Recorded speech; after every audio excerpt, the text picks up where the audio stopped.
Hello, everyone. I'm India Bork, Environment Correspondent at The New Statesman, and it's my pleasure to welcome you to the first day of the second edition of the Making Sense of Net Zero Global event series. Today will be devoted to assessing progress made since COP26 in Glasgow last year, and to exploring the potential of the upcoming COP27 in Egypt to ensure a climate-resilient future for all. Major commitments were made at COP26, from ending deforestation by 2030 to rich countries pledging to double by 2025 finance to help developing nations adapt to climate change's impacts. Perhaps most importantly, the conference also claimed to have kept alive the hope of a global temperature rise remaining below 1.5 degrees, rather than the much more devastating 2, via countries agreeing to revisit and strengthen their 2030 emissions targets. However, progress to date is far, far too slow. As current commitments stand, the world is heading for at least 2.7 degrees of warming and potentially 3.6. COP26 President Alok Sharma has warned that countries are now backsliding on the commitments they made in Paris and Glasgow rather than upping them. China is pushing back on all references to the 1.5 degrees temperature limit. And at the Africa Adaptation Summit in the Netherlands last week, only one EU leader attended, to the dismay of the 3 African presidents who made the trip. Meanwhile, a lot has changed in global politics since November 2021. Russia's invasion of Ukraine has left climate experts and diplomats fearful that governments will use geopolitical tensions and soaring energy prices as an excuse to lower their ambition. And the climate emergency is only getting worse, even just at the 1.1 Celsius of warming we have now. Unprecedented drought in Europe this summer has left the continent parched and scarred.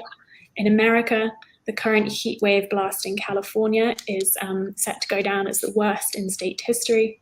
China has experienced the most severe heat wave on world record, causing manufacturers like Tesla and Toyota to suspend production after hydropower supply was put on hold. And in the Horn of Africa, 22 million people are at risk of starvation due to the worst drought in 40 years, while in Pakistan, at least 1,300 people are dead so far after floods put a third of the country underwater. I'm sure you'll hear a lot more of these grim and unnerving statistics over the next few days, since they are ultimately the reason we are all here and are all working in various ways to try and make the future a safe place. With that in mind, it's perhaps also important to note that the upcoming COP27 will be the first COP to be held in Africa, where it will hopefully help shift the global spotlight towards the needs of the most climate vulnerable countries. Will climate leaders in the developing world seize the momentum and take the lead on tackling urgent issues around climate mitigation and adaptation? And how can developed countries support clean transitions in emerging and developing economies? Those are just some of the questions our panels will address today. But before we start, I would like to say a huge thank you to the sponsors of our Making Sense of Net Zero event series, Aberdeen, DWS, Flood Re, Masdar City, and RMS. Please check out the sponsor tab on the event website and click the company logos to find out more information on the organizations who help make this event possible. All of today's content will also be available for delegates to access on demand.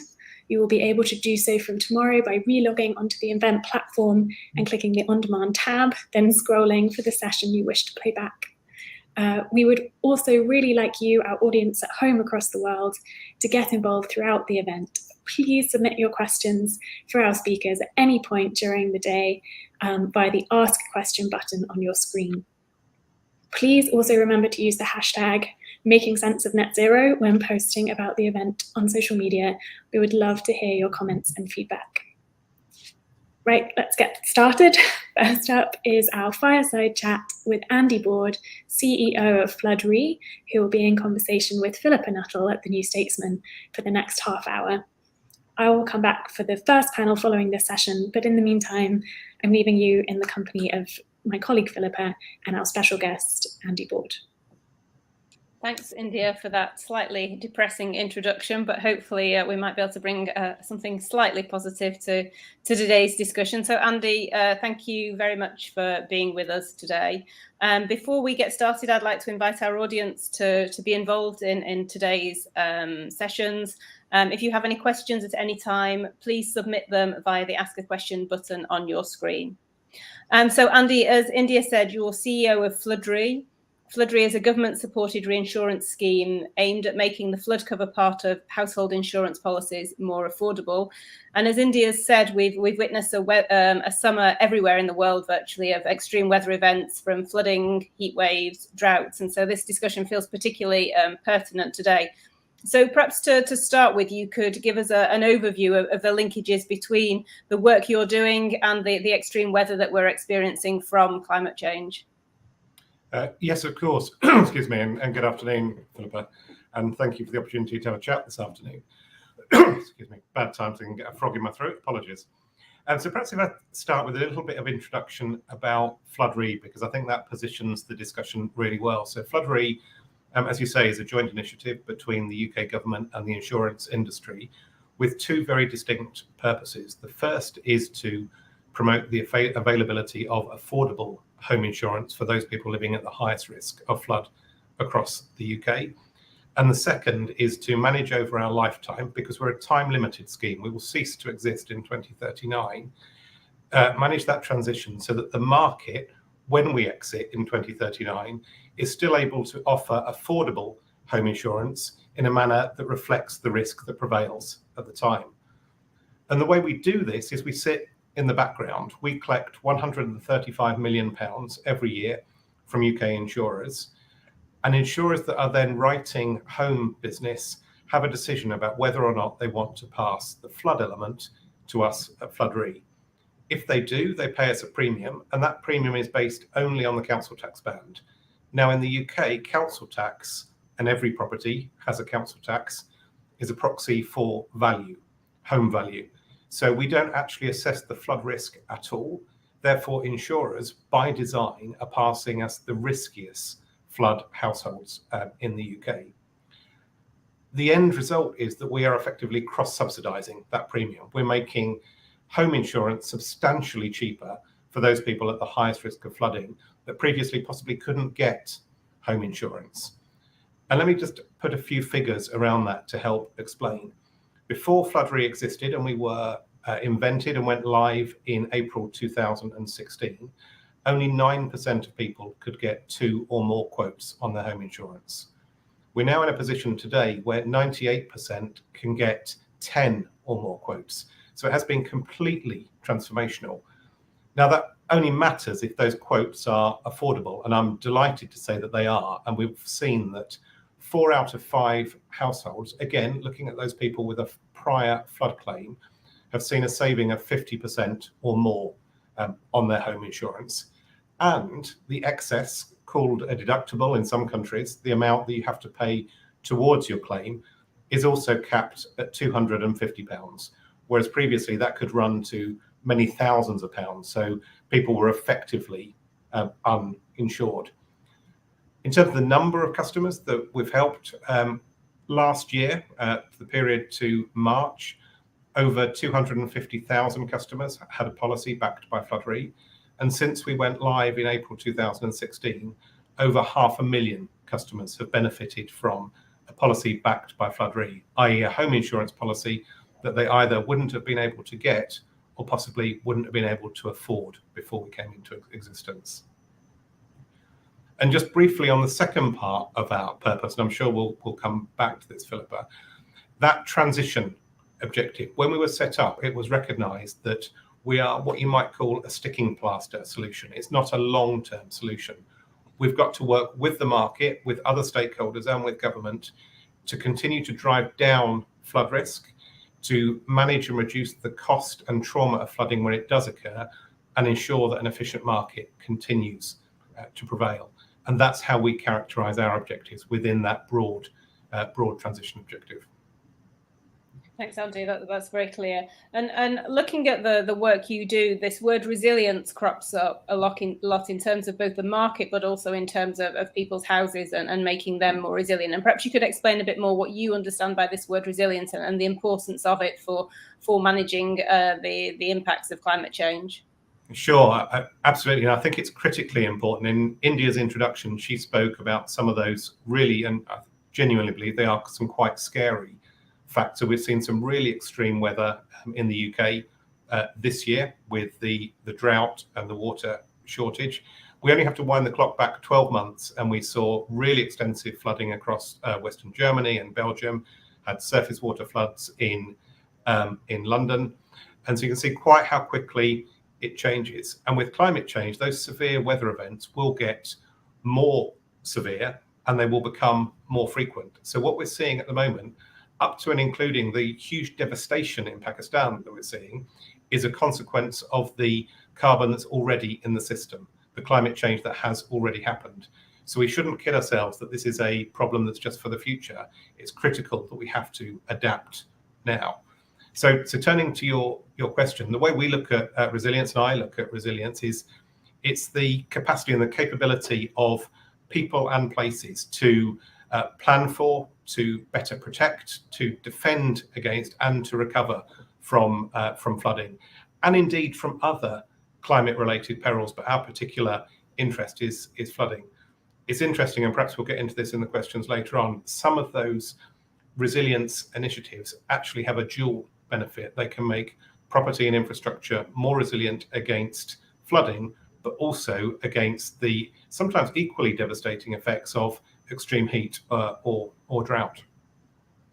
And in terms of some concrete examples, so exactly what would the Floodray-backed insurance pay for that can make houses more flood resilient, both in terms of stopping the floods, but also in terms of adapting to the damage that the floods can cause?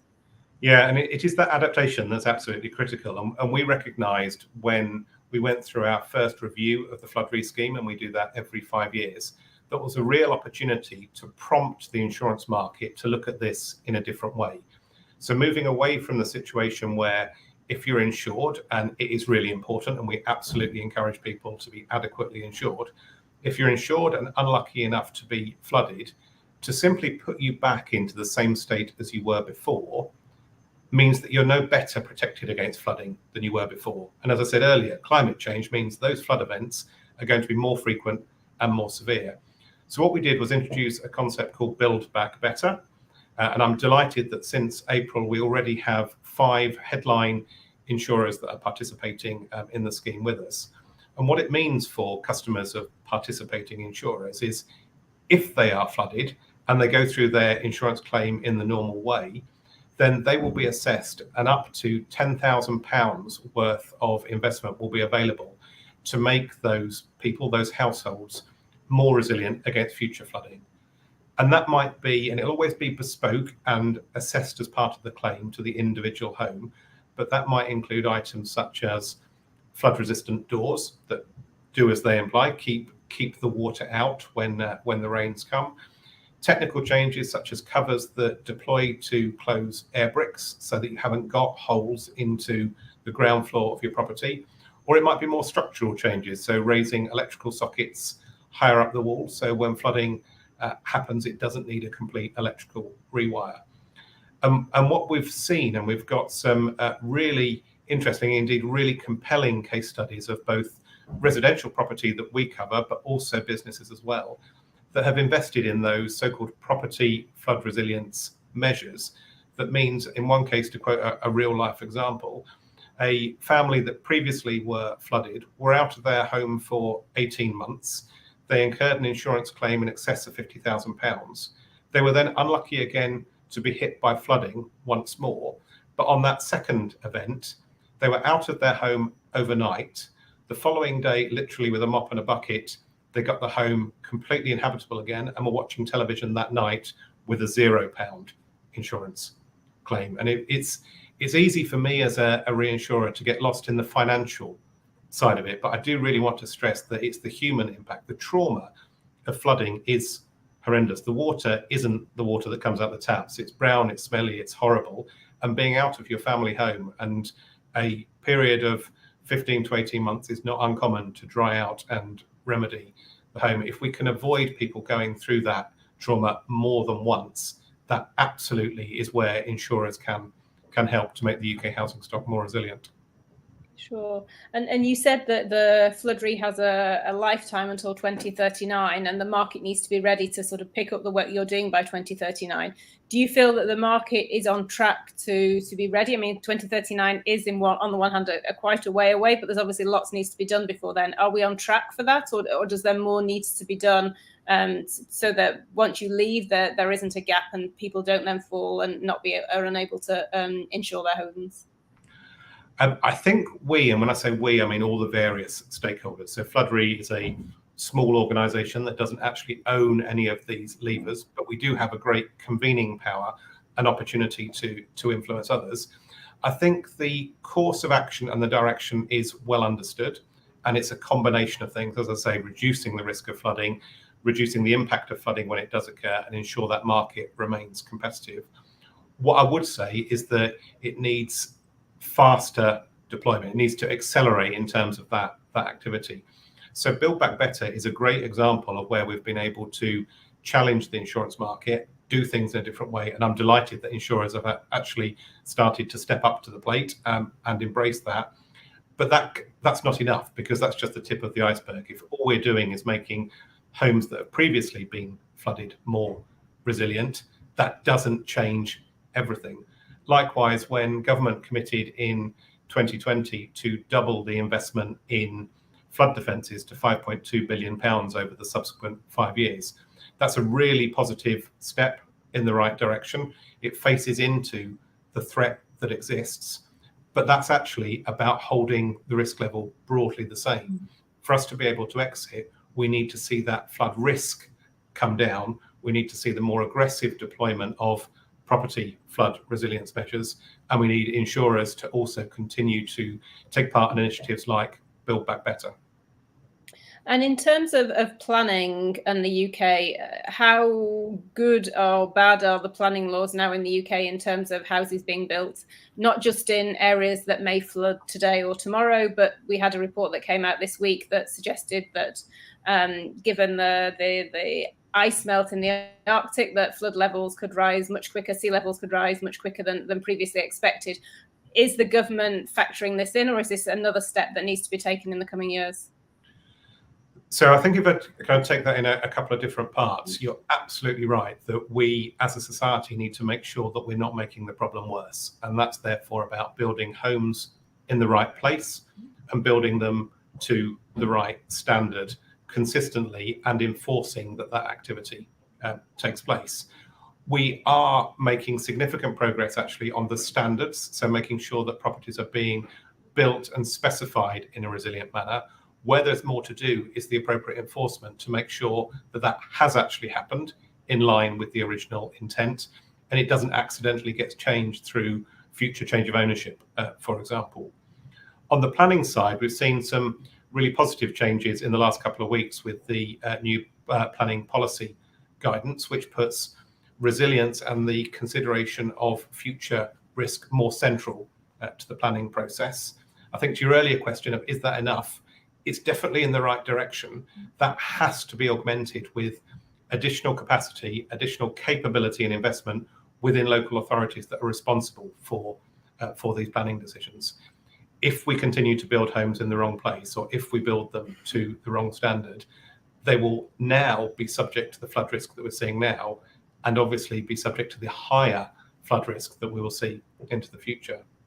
There's also further, sorry, just to finish off, there's a couple of further points that I think it's helpful to include in there, and making sure that consideration looks at all of the different impacts. So sustainable drainage systems in particular, so that we're not just making the problem worse by simply doing any development at all. So there is the opportunity for water to soak away rather than run off and flood somewhere else.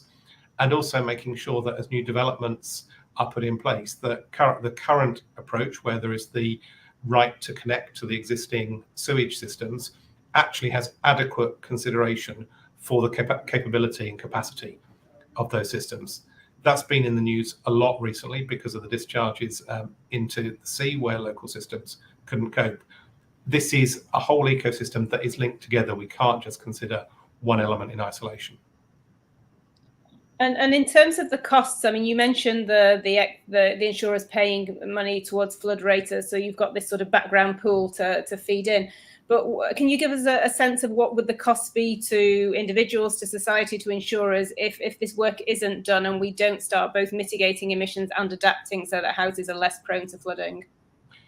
Yeah, so flooding is a really costly event. So to put some numbers around that, a single home flooding could take between £35,000 and £50,000 to get it back into the same state.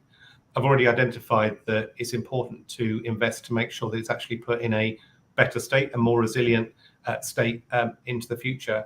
But to kind of put some macro level figures on that, the most significant recent flooding we've had was in February 2020, just before the pandemic started, with storms Kira and Dennis. And I'm clearly talking about a very UK specific answer here, which cost something in the order of £360 million worth of damage across both flood and wind damage. Now, that was a very traumatic event and actually is one of the bigger events since Flood Re came into existence, but actually much, much smaller than the events in 2015-16 and the massive floods that swept the whole of the UK in 2007. And that is one of the characteristics of flood events. They are not forecastable in the long term. We can model what we call the catastrophe impacts to an extent, and we can show that over time it's getting worse. But the cost element also has to be linked then to the awareness piece. Unfortunately, we still have a preconception that householders think it can't possibly happen to them. Whereas in fact, particularly with the rise of surface water flooding, and literally we've seen that this week where water is falling suddenly, so heavy rainstorms onto baked ground causes very, very fast runoff, and then you get unexpected flooding in areas sometimes that have never ever been flooded before, so-called surface water flooding. And we need to continue to raise awareness that that is a reality and both reduce the likelihood of that happening, goes back to that sustainable drainage systems, and knowing what individual householders can do to adapt to that risk. And flooding and extreme weather events, as India said in the introduction, are obviously a global phenomenon. Is Flood Re working? Are you working with other countries to try and put in place similar strategies elsewhere? So we believe that Flood Re is a world-leading organisation, in part because we're one of the newest natural catastrophe protection schemes in the world, and therefore we've benefited by looking at the experiences from other countries. But we do, on an informal basis, work with a number of other countries that are facing similar threats. In fact, literally this morning, I had meetings with colleagues from New Zealand that are looking at how to extend the New Zealand Earthquake Commission to potentially include flood as well, seeing they've seen some devastating flood events over the past couple of years. So there are quite specific reasons why Flood Re has worked and worked very well in the UK. It's not as simple as just lifting and shifting it, but it doesn't actually need a huge amount of change to potentially be effective in other countries as well. And it's always a pleasure to be able to work with colleagues around the globe and give advice of what has worked well for us, and equally, candidly, where we've made mistakes in the first 6 years of our operation, so that we can continue as a society to face into these natural catastrophe perils. And you've touched on it a little bit already, but what are the next steps? What needs to happen now to make sure that the market is ready, the insurers are ready, householders are ready, government is ready to take this into the future and really be ready for the the extra warming that is already built in, even if we reduced emissions tomorrow? Yeah, so I think part of the answer is actually in exactly how you phrased the question, Philippa, because it's a responsibility that falls on the shoulders of a number of people, absolutely on individuals and householders and on insurers and other industrial players, but equally on government as well. And it needs a joined up approach across all of those stakeholders so that we look at resilience in a different way. We look particularly at the costs and the benefits of resilience in a more embracing way. And I think the new government gives an ideal opportunity to put this front and centre to what's going to happen in the future, so that we do look at flood risk, but we also look at the risks presented to trying to live in homes that are inadequately protected against extreme heat. And then the other half of your question, as you rightly say, is we need to make sure, therefore, that we adapt the properties that we're either living in or building now so that we can face into this, but with a mind to what the climate will be like in 50, 75 years when that house or indeed any other building is still being used. And all of this adaptation has to happen alongside the race to net zero and mitigating the effects of the release of carbon. And we've mentioned mitigation and adaptation. And when we hear governments speak, there still seems to be a certain amount of difficulty in accepting that adaptation is as important as mitigation. A lot of the efforts so far have been on the focus on and changing the economy, especially in the UK, to a renewables economy and to bringing down emissions. Do you think that needs to shift? And as you say, there's a new government. Is this an opportunity for them to place more focus on adaptation, not just in developing countries, but also in the UK? I think it's really easy to be critical, and I have been a lot in the past about that imbalance between mitigation and adaptation. And I think it's still necessary to even that up, because actually we've got as little time to do the adaptation as we've got to do the mitigation.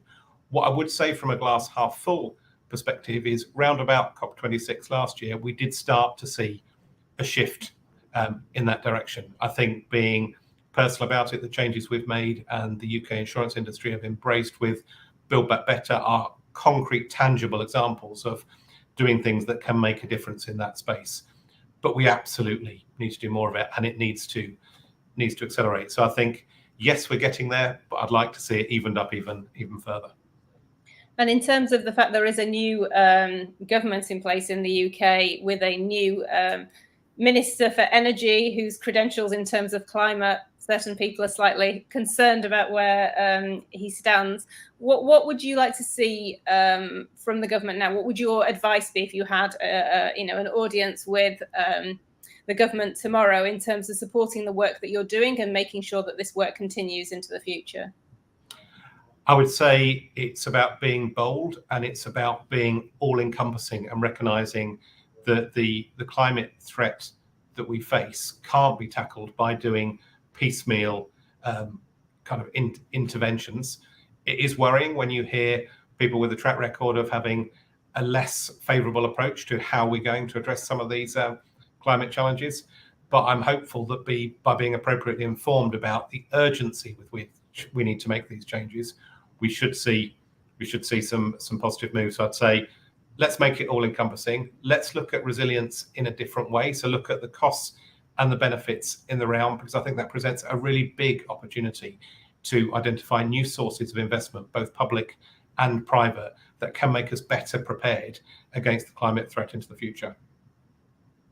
And the question of resilience, perhaps just to finish on, do you feel that is embedded already in government policy and government's understanding of what needs to happen around climate action and more specifically extreme weather and insurance, or is that a concept which needs now to be picked up more and to be embedded more firmly in legislation? It definitely needs to be embedded more firmly in legislation, and it needs to be more joined up. If I can use an example that we discussed a little bit earlier, that I'm genuinely pleased with that change to the planning policy guidance. It's a move in the right direction. But if that is done without the appropriate investment in local authorities to be able to execute it, and without the enforcement to make sure it happens, it's a great intent and it's moving in the right direction, but it won't actually create the outcomes that we need. So it's that kind of being bold, far-reaching, and recognising that these things do need to work together rather than in opposition to each other. Okay, and from a business side, do you also think that this question of resilience, banks, insurers, that's also something that they need to work on more? Yeah, and I think what we're seeing across a variety of industries is that clearly resilience has been high up the agenda for some time now. You talk about financial services and banks in particular, and particularly maybe where that interacts with insurance. Historically, the view has been that it's possible to give a mortgage on a property, and if it's at risk of flooding, there's almost that's kind of a second order effect because the insurance will pick that up and make it right. But recognizing that Flood Re will cease to exist in 2039, and in fact, quite deliberately, we don't reinsure properties that have been built after 2009, there's potentially quite a big gap there. So there's both a threat and an opportunity for banks and other lenders to look at the long-term risk presented by climate change and winding back the consideration of that right back to the point at which they're doing underwriting on individual loans and making sure that the flood risk, and indeed to your earlier question, potentially any other broader climate related risks are appropriately assessed. Thanks, Andy. I think that was all very clear. Thank you for taking the time to speak to us today. I think it was extremely interesting and sets the scene really well for the rest of the net zero events in terms of this longer term perspective as well, that we're all very focused on what's happening today, but actually climate change isn't going to stop tomorrow. There's a lot of warming that's already built in and we need to look to the future. So thank you very much for speaking to us. And I'm now going to pass the baton back to my colleague India, who will chair the first panel discussion of today. India is joined by a great lineup of speakers to assess progress made since COP26 and discuss the next steps on the road to COP27. Thank you, everyone, and goodbye.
Right, well, I think we're all here. So hello again. I'm India Bourke, Environment Correspondent at New Statesman, and I'm delighted to be leading the first panel discussion of the event. and it's titled Walking the Talk of Net Zero Ambitions, Progress and Next Steps. Joining me today is Mary Nichols, the distinguished former chair of the California Air Resources Board, whose career as an environmental regulator has led her to be dubbed the Queen of Green. Thank you for coming, Mary. And Jeremy Lawson, a macroeconomist who is the chief economist and head of the Aberdeen Research Institute, which is devoted to the analysis at the intersection of economics, politics, policy, sustainability, and markets. And also Steve Waygrid, the Chief Responsible Investment Officer for Aviva Investors, who is also responsible for co-founding the Corporate Human Rights Benchmark, the World Benchmarking Alliance, and the UN Sustainable Stock Exchange Initiative. And they all have hugely illustrious CVs, which I recommend you go and Google and check out. Thank you all for agreeing to take part. And we would also really like you, our audience at home, to get involved. Please submit your questions for our speakers at any point during the discussion by using the text tool below this video. And I will try to field as many as possible after we've heard from each of the three guests. Please also remember to use the hashtag Making Sense of Net Zero when posting about the event on social media. And I think we'll begin, which I would like to start by actually just mentioning that in my introductory comments earlier, I noted that progress since COP26 last year on reducing climate emissions is still far, far, far too slow. As current commitments stand, the world is heading for at least 2.7 degrees of average warming, potentially 3.6. Meanwhile, even at just the 1.1 Celsius of warming we have now, we are witnessing unprecedented droughts, catastrophic floods and wildfires. And just those few tenths of a degree have big consequences. So at 1.5, the annual probability of a heat wave in any given part of the world rises from 5% to 28%. Sea levels would rise 40 to 80 centimeters. And destructive wildfires will become much more frequent, along with a whole host of other disastrous effects for nature and biodiversity, as well as people. And that's just 1.5. At 2 degrees, some cities could face annual deadly heat waves. Hundreds of millions will face poverty as a result of the impact on agriculture and food insecurity. And global GDP has been projected to fall by 13% per person by 2100, compared with no additional warming, and also compared to just 8% if temperatures are kept at 1.5 or below 1.5, importantly. So, and it only gets worse after 2 degrees, and the more tipping points that are passed, the more how the planet behaves will kind of fundamentally change. So on that depressing note, Steve Waygrid, I was hoping I could start with you and come to you and ask kind of what those discrepancies between what the science is telling us and what the current state of political commitments are, what that means for a business like Aviva, and what challenges do they represent? Goodness me, India, thank you. Just listening to you list them all out there, one of the biggest challenges, in all honesty, has been being aware of some of what you've said for a long time. Actually, the science has got a lot clearer about the actual physical consequences in the last 3 years, really. It's probably been the biggest change. What does 1.5 to 2.5 actually look like? But having been aware of what it probably meant for a long time, what you say is absolutely right, and it is deeply depressing that that's where we're going. So perhaps the biggest challenge is a personal one, the mental health challenge, knowing that that is where the world is heading by the end of the century, and not being able to stop it ourselves. We don't have that agency. So I'll put that out there. That's hard. That's really hard, particularly if you've worked on it for 3 decades and seen nowhere near enough progress. That's a personal challenge. Institutionally, though, I think is what you meant. And I'd say the biggest challenge is, if we do, the implied temperature change of the London Stock Exchange is around about 3.5. Those figures are questionable, but they're broadly right. At 3 degrees, which you didn't talk about as much, India, let me just talk about it a bit. But it's said that the world's reefs, coral reefs, will largely have gone, and the world's rainforests will largely have gone, and the oxygen generating potential of the oceans will have diminished, and particularly the human consequences which are really catastrophic. At roughly 3 degrees, it is said that 3/4 of the world's population won't be able to live where they do today because the midday, midsummer air temperature will be too hot for them to cope. Not just the heat wave, but the body will shut down. The human body did not evolve in parts per million of CO2 of the atmosphere that we are heading towards. It's not been experienced for about 3 million years. So yeah, that physical risk means that the amount of risk in the system will be so much. I wonder whether we could even price it, and if we can price it, whether people can afford it. Got a cost of living crisis today, obviously partly generated because of energy, partly. What if we face a situation where no one can afford insurance?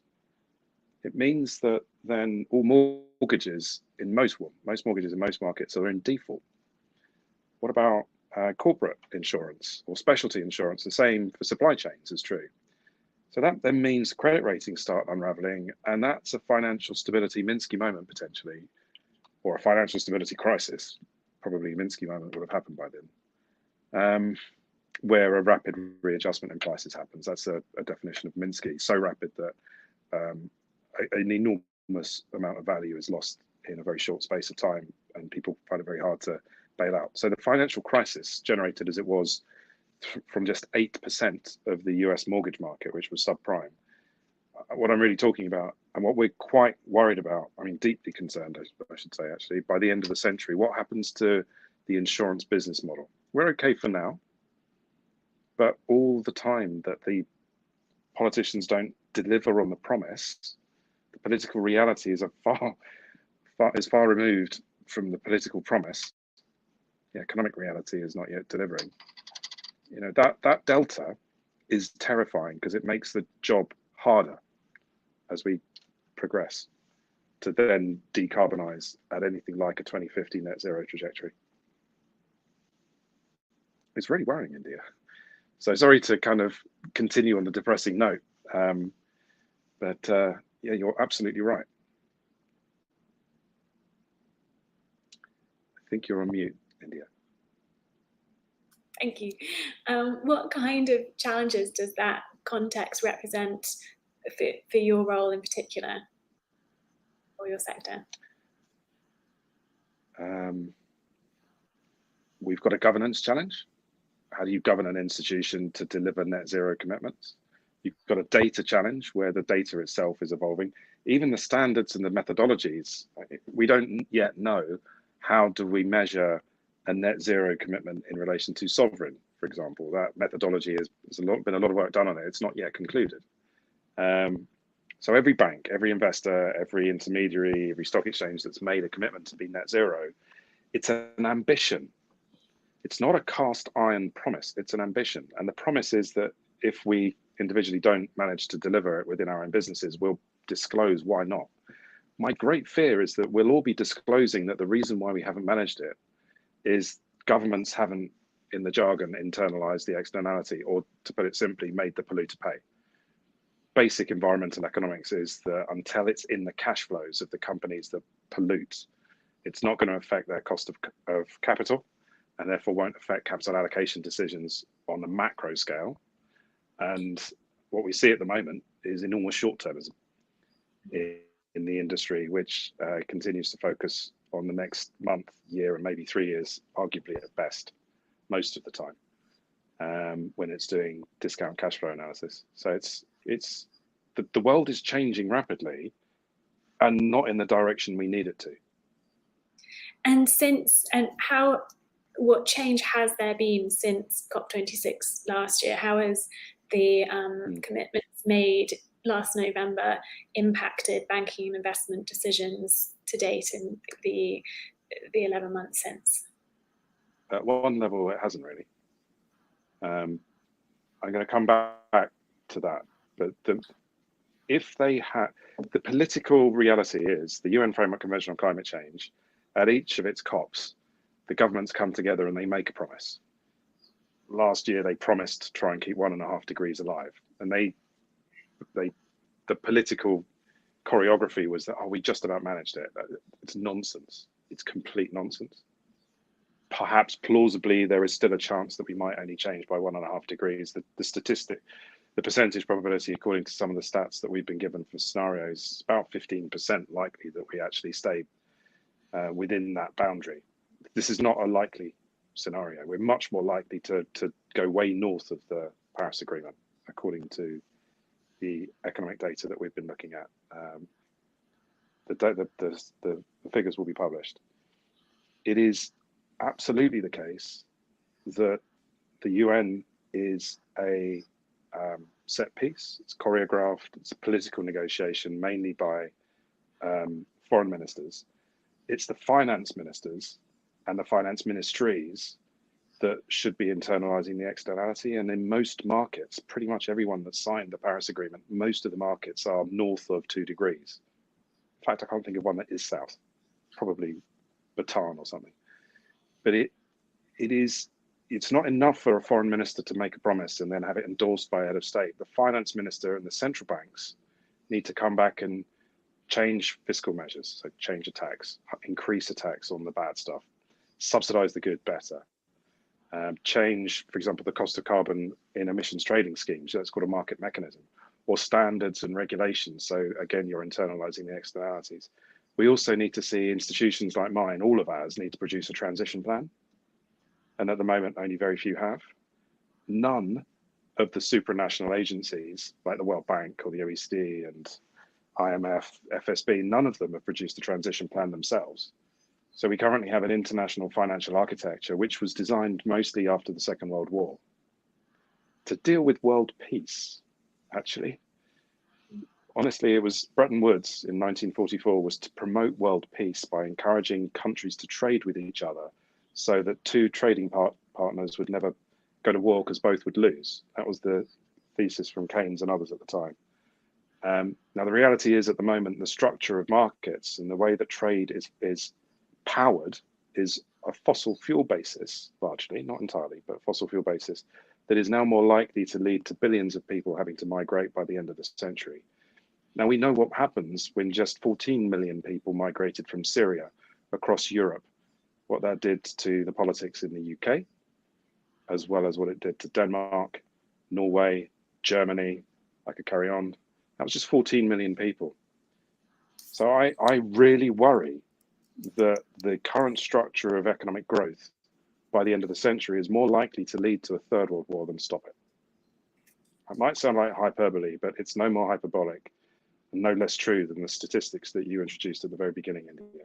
So I think we need to wake up and realize that whilst there are some costs to moving to net zero, and they are not trivial, the costs of not doing it is civilizational collapse at some point if it runs away from us. I was going to ask what needs to happen next to correct the market failure that is climate change. And I think you've already addressed some of that. So I don't know if there's anything else you'd like to add, or also if there's anything you'd like to expand on. You mentioned companies needing transition plans, and I don't know if you have any insights into what those should kind of involve or look like, or what's important to be thinking about. Thank you, India. I will answer that extra part as well on transition plans in a second, but I'll restate, we need a material cost of carbon, probably north of $100 rapidly, globally, within the next few years, raising to north of 200, I'd say, by 2025 and carrying on. But we don't have a forward cost curve on carbon globally that makes, that actually we can model yet. Secondly, as I said, institutional transition plans, not just for corporates and investors and banks and insurance companies, but for all intermediaries in finance, all companies that exist, and all the regulators and ministries that roll up to something that makes sense at the country level for the nationally determined contribution and has some level of top-down choreography. Everything needs to change, and it needs to change now. And that was Greta Thunberg, and she's right. Don't mind quoting her and saying she's right. And we need that to be choreographed in a concerted fashion. Just 125, I think it is, of the least developed countries, we did a study looking at their NDCs. They need about 13.8 trillion between now and the end of this decade. And that's an enormous amount of money, roughly 40 times what it took to land a man on the moon at current prices. And so you can imagine how much that actually entails. So transition plans, to bring it to your specific question, as well as remodeling the whole Bretton Woods agreement so that each Bretton Woods institution is repurposed to help us manage this coming crisis, that's with us. I think we also need, within each institution's transition plan, every one of us should say, well, what do we need from governments? What do we need from society and others? But what do we particularly need from governments so that the policy environment rewards the right thing and hurts the wrong thing? And until the economics is aligned with net zero, there's not going to be a transition. Governments can't simply say, produce a transition plan, off you go, get on with it. That's totally abrogating their responsibility to harness markets and the profit motive. I'm sure Jeremy will have his own views on this, and I hope they're similar. But if not, I look forward to a robust debate. But I think you might have lost Maria. Mary, sorry. Yes, I think Mary's struggling with her internet, so it'd be great to go to you next, Jeremy. I also just wanted to say quickly, I think 40 times the cost of going to the moon sounds like a good deal for saving the planet. Doesn't it just? Yeah, it sounds very reasonable. Yeah, Jeremy, it would be wonderful if you were able to expand on that. I know it would be especially good to hear how far you think investors are being held back by a lack of the established and recognized international standards that Steve just mentioned are needed on things like carbon reporting, as well as the shortfalls in the credibility of corporate and national reduction pledges that have been made already. Okay, so thanks, and I do agree with the vast majority of Steve's comments. You'll be happy to know.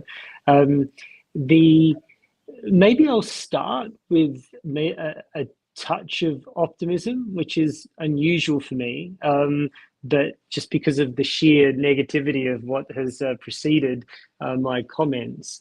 And I think this is an important point, and it's a subtle one, so I want to try and sort of convey it very carefully. There is a transition taking place.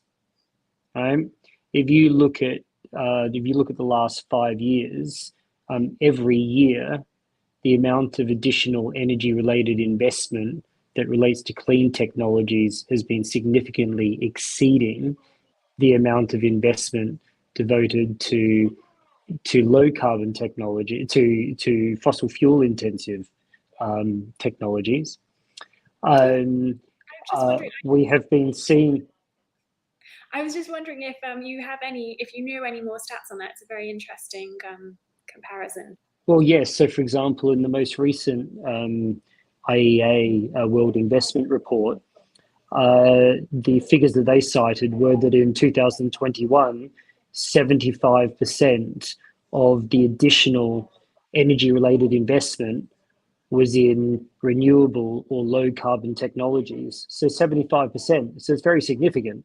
And so the transition that is sort of taking place, and it's most prominent in the global power sector and also in the transportation sector, it's occurring, but it's occurring too slowly, right? So you take the NDCs that you quoted at the beginning. So the current NDCs, the nationally determined contributions of countries, are consistent with warming of 2.6 to 2.7 degrees. The likelihood is that policy will continue to scale up from where it is today. So actually in the scenario analysis that we do, in our mean scenario, the planet warms by 2.2 degrees by the end of the century. And so what you end up with is, in terms of trying to analyze the exposures of financial securities to climate change, you end up with a combination shock. So you get all the physical impacts, all the extreme physical effects that will manifest in, say, a 2.2 degree world, which are not as bad as 2.5 or 3 degrees or 3.5 degrees, but are still very, very significant.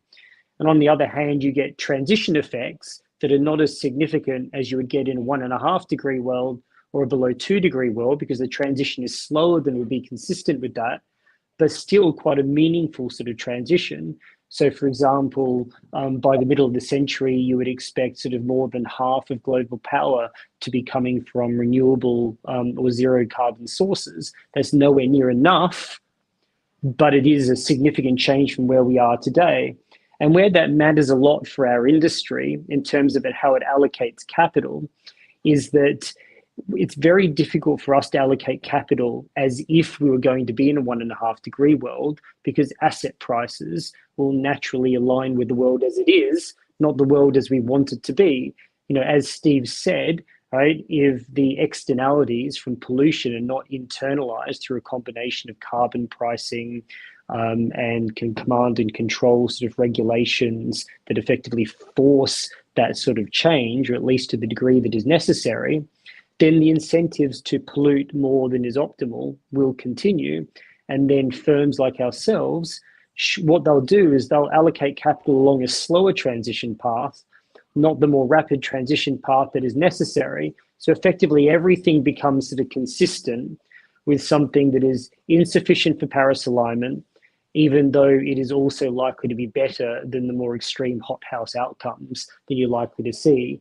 And so unless something fundamentally changes in terms of the global government policy front and the coordination of that across countries, then that is the world that we're going to be living in. And then ultimately what it means also is that within our industry, so much of the focus is on net zero commitments, net zero language, almost like a pretense as though we're on that pathway when we're not.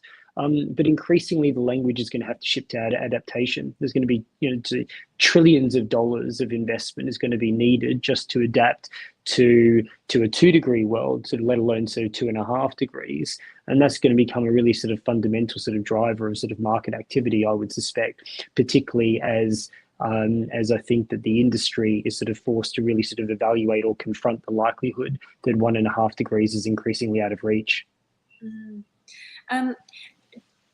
I don't want to dampen the optimism you started with too much, but when you said that I'm trying to get a sense of when you said the additional investment is 75% into renewables rather than kind of non-clean, by which I assume we're talking about fossil fuels. Yes. What does additional mean? Because the stats you often see is the comparison between the amount of just general investment and subsidies and kind of tax credits, etc. That there's so much more money still gets plowed into fossil fuels overall than into clean energy. Or maybe I'm entirely wrong on that. So no. It's again, there are sort of subtle ways to reconcile these points. A subsidy is not an investment as such. A subsidy will encourage different types of investment. So, for example, if you subsidize fossil fuels, then you'll get more investment than you would if you didn't subsidize them. Equally, if you subsidize renewable technologies, you'll encourage more investment than you otherwise would. So we absolutely live in a world where the extent of the subsidies or the subsidies to fossil fuels are too high, and the penalties on that type of production is too low. But even despite that, you're still seeing a faster rate of growth in investment in the money that is committed by private entities and governments to renewable technologies and other low carbon technology solutions. So it's almost as though there's an energy transition that's taking place despite ourselves, right? In part because capitalism can be a very powerful beast if it's turned in the right direction, and capitalism sniffs opportunities. Right? The relative cost of renewable technologies in its deployment has been coming down very significantly over time and much faster than anybody anticipated. Right? The biggest risk to coal in the future is actually less climate policy at the moment. It's just that the relative cost of using it has been rising relative to the cost of offshore wind, solar PV, and other things. And so those price incentives, they significantly influence investment decisions, right? And what we need is we need to turn up the dial on those price incentives to drive an even faster transition, almost the opposite of what the new UK government has just effectively announced that it's going to do, which is to switch off price incentives by shielding all households and a very large proportion of firms from the increases in the relative prices that we've been seeing. Instead, what they needed to do is allow the price mechanism to work as it needed to, and then have very targeted measures at low income and lower middle class households to shield them from the worst effects, rather than say people such as myself that absolutely do not need that subsidy and really need these sort of price signals to be operating. That's a really interesting point, Jeremy. Thank you. We've also, both you and Steve have mentioned a lot the need for more accurate, transparent, forward-looking carbon accounting. But it'd be great, I know you have some expertise in kind of the current gaps in the architecture by which companies currently measure their climate exposure and also their progress. Yeah, no, absolutely. So I'll try and keep this as a relatively high level for the audience, not to get too bogged down in the technicalities. But almost a way that I would think about it is that it's hard to imagine if you're not in the financial sector, but just how big a driver of internal decision making and resources climate change and ESG is represented in the last few years. The transformation's been enormous. And so everywhere you're seeing ESG teams, impact investing, resources devoted to climate analysis, they've all increased very, very significantly. The demands from our clients, demands internally for better quality analysis and data has increased very substantially. The problem is that demand is growing much faster than the quality of the methods and the tools that we have to properly measure a lot of this activity. So I'll try and give you a few examples. When we do climate scenario analysis, which is one of the fundamental ways we try and understand different dimensions of climate-related risk, we're doing so with our hands tied behind our backs in many cases. For example, we do not have high-quality, broad-based Scope 3 emissions data that can sort of be used and sort of infused through those models, which then means that your ability to fully understand exposures is constrained. Similarly, the reporting requirements of listed entities are much greater than for private entities, and an increasing proportion of fossil fuel intensive activity is taking place in the private market, so rather than listed sort of securities, and in the state-owned sector. And so again, you sort of have this wedge in a sense between what we can sort of see and report in one section of the financial industry, right, and what is becoming an increasingly important sort of driver of aggregate sort of financial and financed emissions. Another is that there is all sorts of sort of demand for temperature alignment, portfolio alignment, these sorts of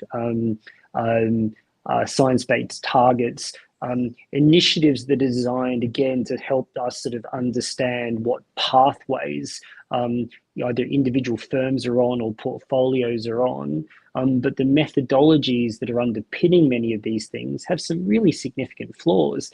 And so then when you look at some of the, I'm not going to name any names of particular companies because that would be very, very unfair, but there are many examples of where we've seen, for example, low carbon solution providers receive temperature scores in the 3 to 4 degree realm.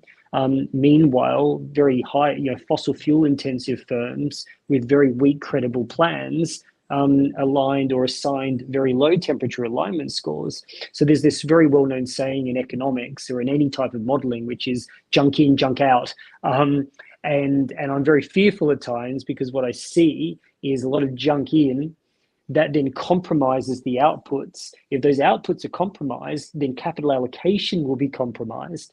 But because these issues are so complicated, and not my words, they extremely are. I mean, it would sort of take me many lifetimes even just to read all the material I would like to understand each dimension of just the ever expanding architecture of portfolio alignment sort of details and how you measure it. But then that then makes the process very opaque in the investment community and makes it harder for that type of alignment and ultimately may lead to bad decisions. So I think there's an enormous need for what is the de facto standard setting that we're sort of seeing, where we're increasingly crowded into these metrics that may not tell us what we think they are. We need to address that if we're going to sort of be able to sort of make better portfolio investment decisions. And then my final question for you, at the moment is what do you think governments can do to change this situation, and are voluntary carbon markets, can they act as an effective kind of offset until the governments act? Yep. So Steve, I think, already sort of ran through many of the things that absolutely need to be done, and I would agree with that. The problem is not that we don't know what needs to be done. The problem is, does the political will exist, and can we get the incentive structures right? Not just in the developed world, but in the emerging world. And like something that's absolutely vital is that, look, we know that historically the current rich countries account for most of our current climate problem, right? It's absolutely clear. But it's also the case that in the future, most of the new emissions are scheduled to come from the developing world, right? And so what needs to occur is subsidies or financial assistance must flow from rich countries to poorer countries, both to accelerate their transition, mean that they're not having to sacrifice near-term growth, right, for longer-term outcomes when they are not even anywhere near our living standards today, but then also to cope with the adaptation needs that are coming down the pipeline. So that's one really important area that needs to be addressed. Another aspect, and this sort of relates to the second part of your thing, is that, look, we have carbon markets. You can almost think of carbon markets as divided into a regulated sector and an unregulated sector, or a voluntary sector. Regulated carbon markets are things like the European Union emissions sort of trading scheme, and sort of carbon prices within that are sort of fairly close to €100 a tonne, right? So they're not exactly aligned with a 1.5 or a Paris aligned sort of pathway, but for the covered sort of sectors, they're doing a fair bit of work at the moment. Elsewhere, though, carbon pricing is either non-existent or at extremely low levels. And then you have these voluntary markets where the prices of projects, right, so then the equivalent sort of cost of removing or reducing sort of a ton of emissions is extremely low, right? Much, much lower than in the regulated market. And why is it so low? Well, it's low for a number of reasons. So one is there's a lot of low-hanging fruit that is relatively cheap. A second, though, is that a number of the projects that you can invest in through these voluntary markets are not rigorous, they're not high quality, and they're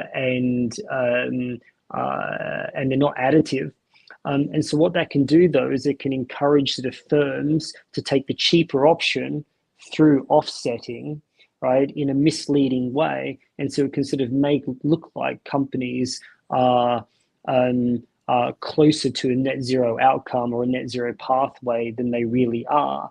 And so that whole voluntary market needs to be more tightly regulated and aligned with the regulated market, so that these very cheap and misleadingly cheap options aren't available, that we have more faith and confidence in the quality of the projects that are financed, and that, really in the end, offsetting needs to be only for those part of the emissions for which the technology cannot and will not ever be available to reduce the emissions to absolute zero. So you need some negative technologies in the mix, right? And offsetting may have a small role to play in that, but it's likely to be much smaller than many sort of think.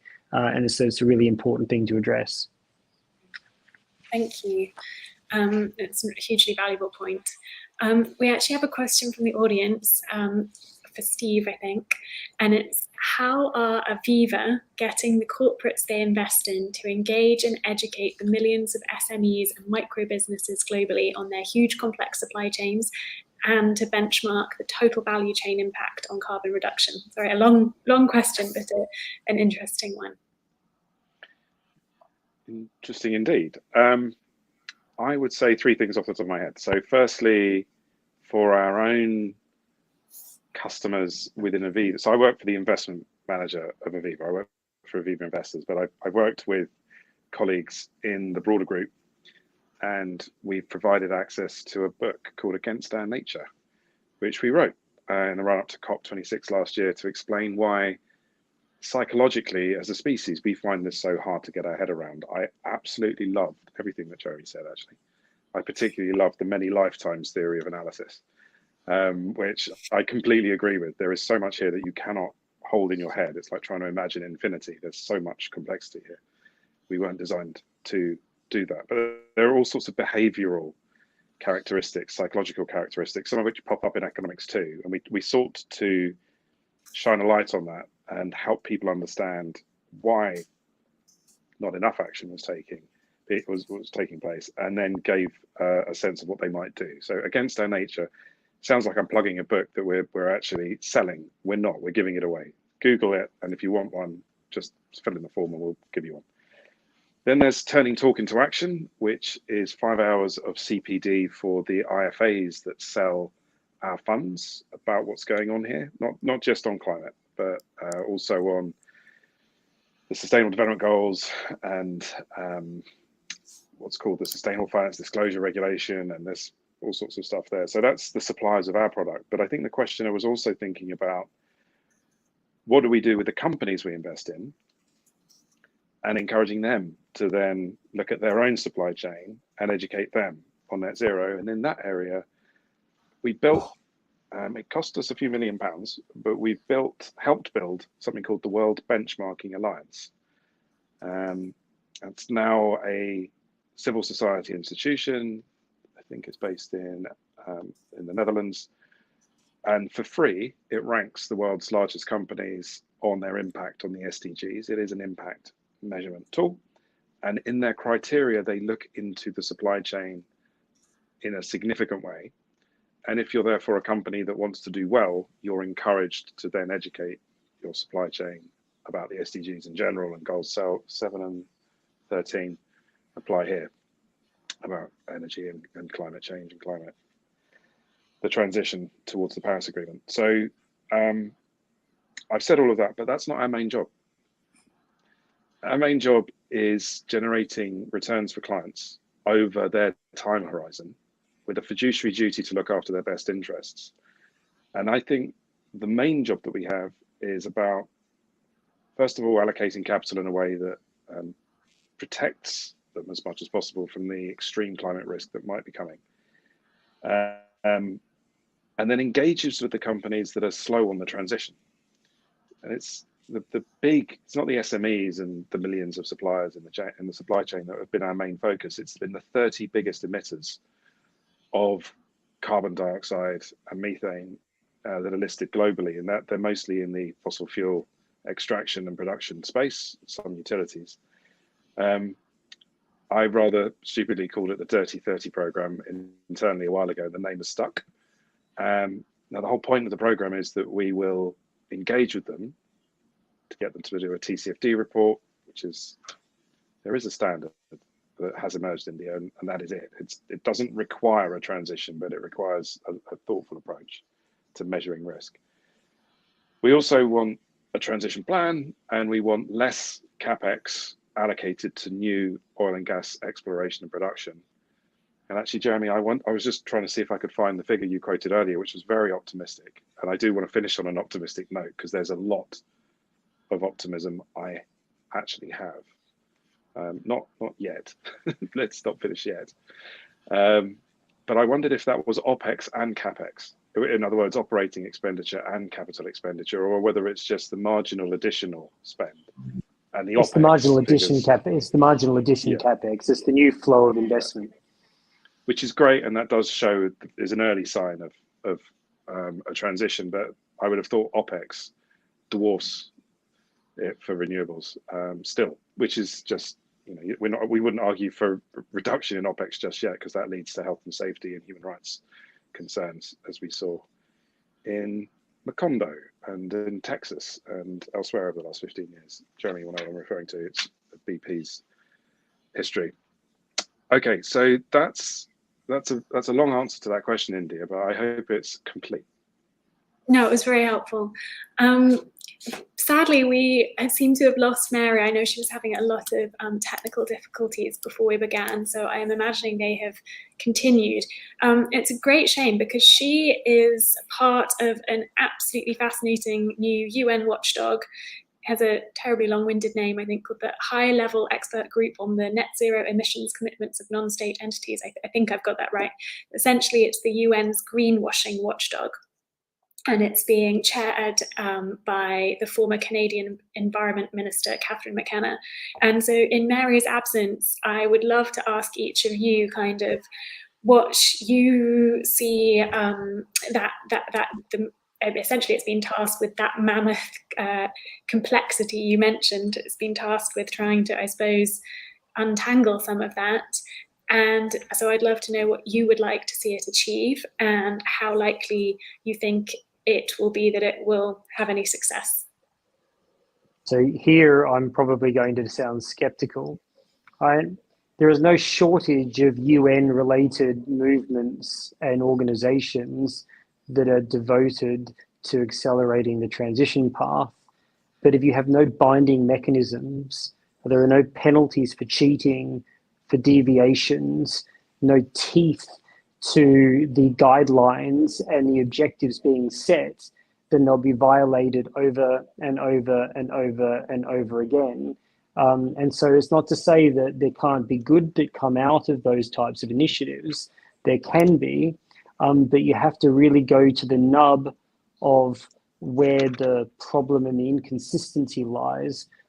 What are the incentives, as we've discussed, that generate excess pollution and where it occurs? What are the barriers to a faster sort of transition? As I say, whether they be policy and regulatory, whether they be related to technology and the support that needs to be given to it. And there's all sorts of sort of barriers to it, but you need to address the fundamental deep problems, right? And then the political behaviors. I mean, it's easy for us to have a go at politicians, by the way. I did work in politics for a little while. So I'm going to maybe not entirely deflect the blame, but I'm going to put it in some context. We elect politicians, right? Politicians don't just sort of magically appear out of thin air, sort of opposed to everything that we'd like to do and all good things in the world. They themselves respond to incentives. Those incentives are often sort of short term. Often we will say that an issue is very important to us, but then when we're asked to actually vote and rank it through our behavior, we end up sort of pushing it down the line of priorities. And so again, it's there is no one. Sometimes people want to say it's all the fault of the polluters, but again, polluters respond to incentives. It's all the fault of the people who finance emissions and allow the polluting to occur, but again, we respond to incentives. Politicians, if only they set more stringent regulations, but hey, they are doing what they think is going to allow them to get elected, and if that doesn't change, then that won't. Voters say, well, actually, we're too small to do anything. How can we sort of change things? And so it's how do you triage between these sort of sets of incentive structures, and it's only there and where you have sort of fundamental structural change in those that you'll see, and that requires sort of comprehensive sort of change. And that's not something that could be directed by multinational institutions that are a long way from the everyday sort of needs and interests of individuals. So Jeremy, sorry, Steve. Sorry, India, after you. No, please, after you.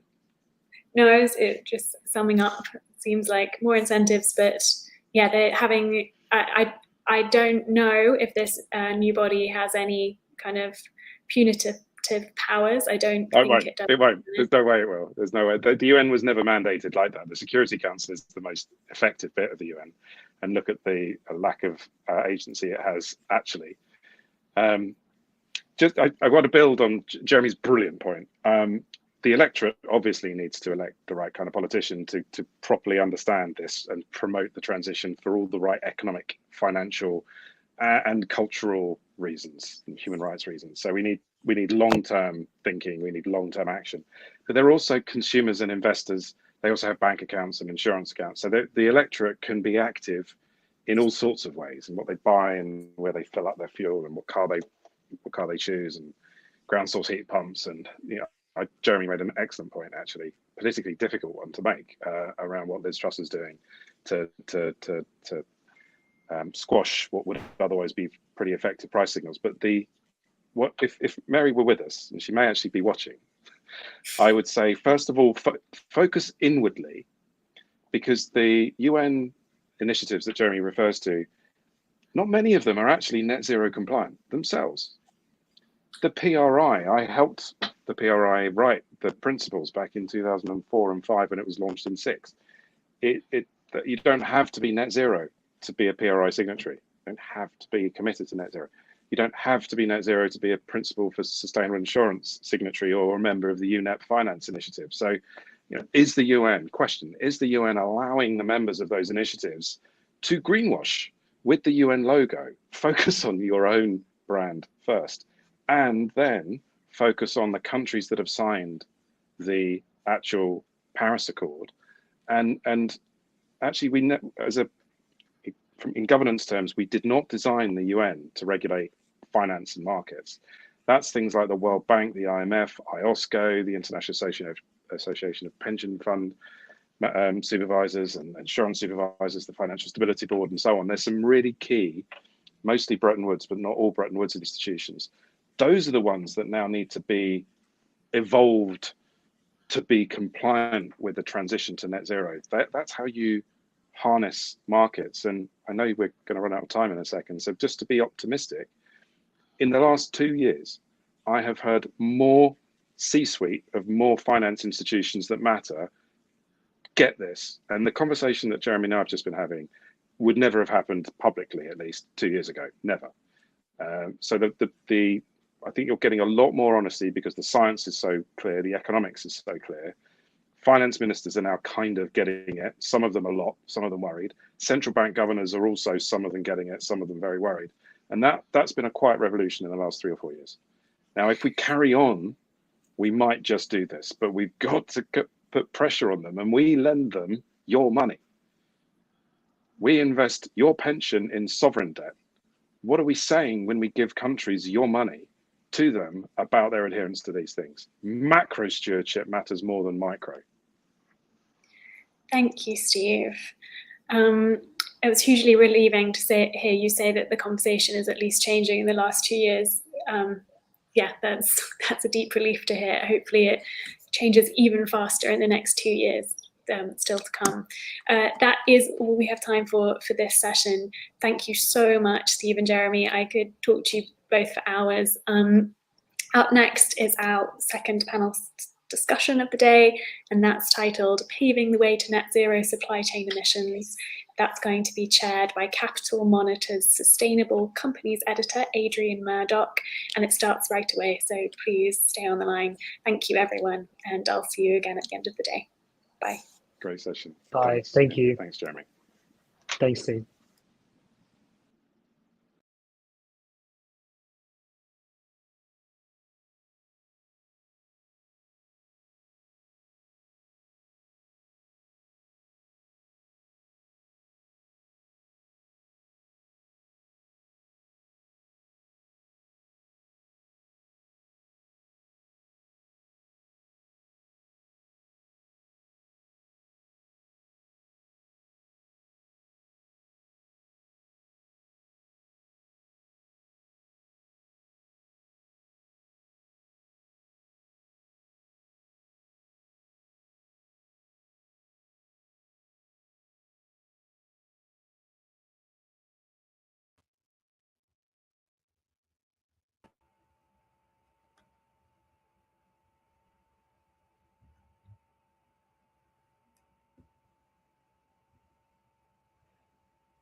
Hello, everyone. I'm Adrian Murdoch, Sustainable Companies Editor of Capital Monitor, and I'm delighted to lead this second panel's discussion today, paving the way to net zero supply chain emissions. Very tricky subject.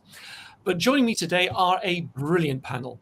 We have Alina Casagrande, who's Climate Solutions Global Director at AB InBev, Vance Marola, Worldwide Director, Global Sustainability at Colgate-Palmolive, Robin Sundaram, Sustainable Sourcing Manager at Nestle, and finally, Sonia Bonsley, Global Head of Value Chains and Regional Director Corporations at CDP.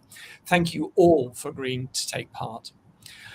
Before we kick off, we would also really like you, our audience at home, to get involved throughout the event. Please submit your questions for our speakers at any point during the session via the Ask a Question button on your screen.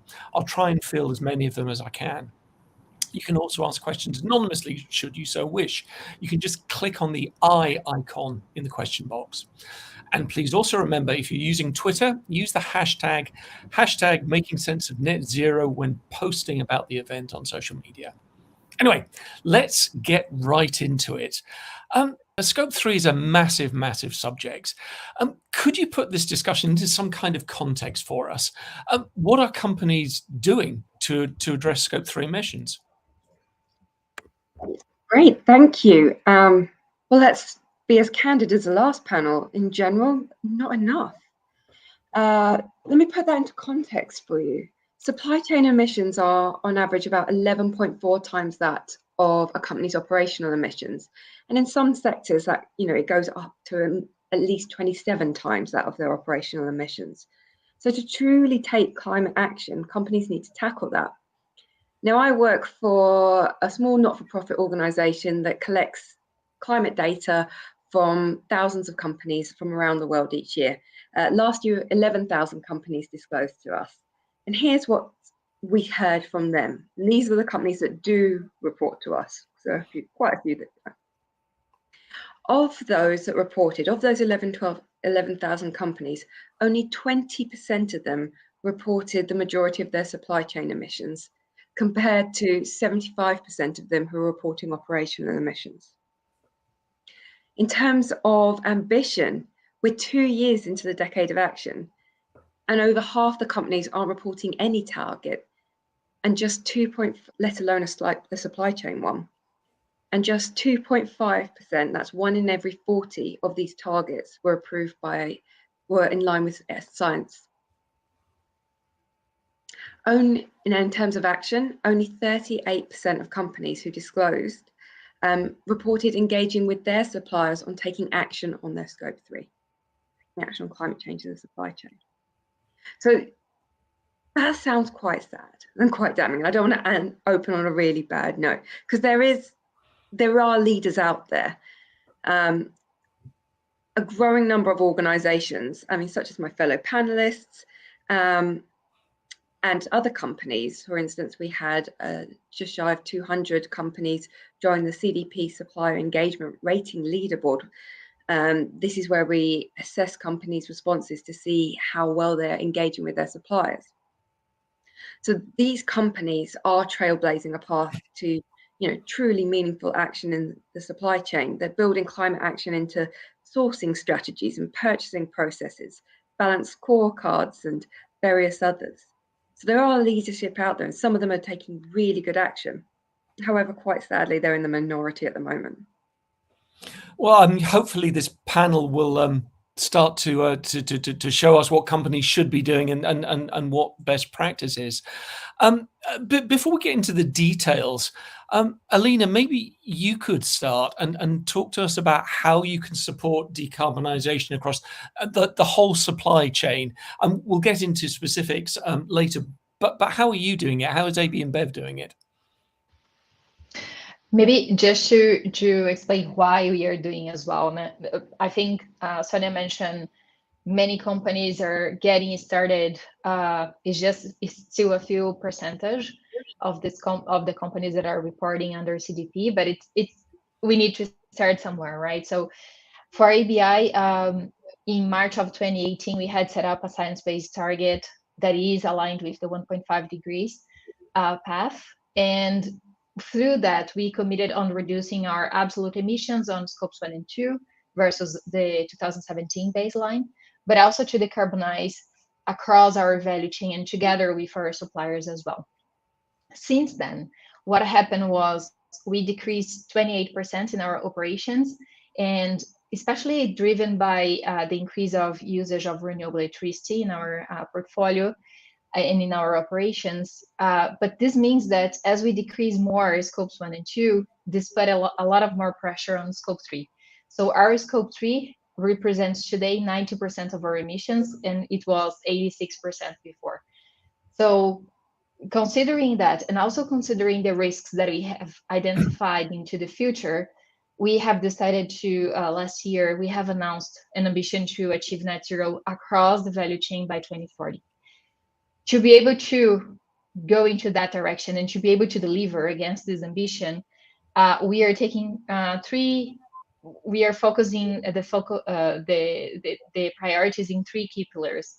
One is based on nature. So everything that we are doing, considering that we are a company that relies and it's highly dependent on nature, everything that we are doing is trying to bring possible nature-based solutions. So we are working with farmers, for example. We are connected with more than 22,000 farmers where we source directly our brewery ingredients.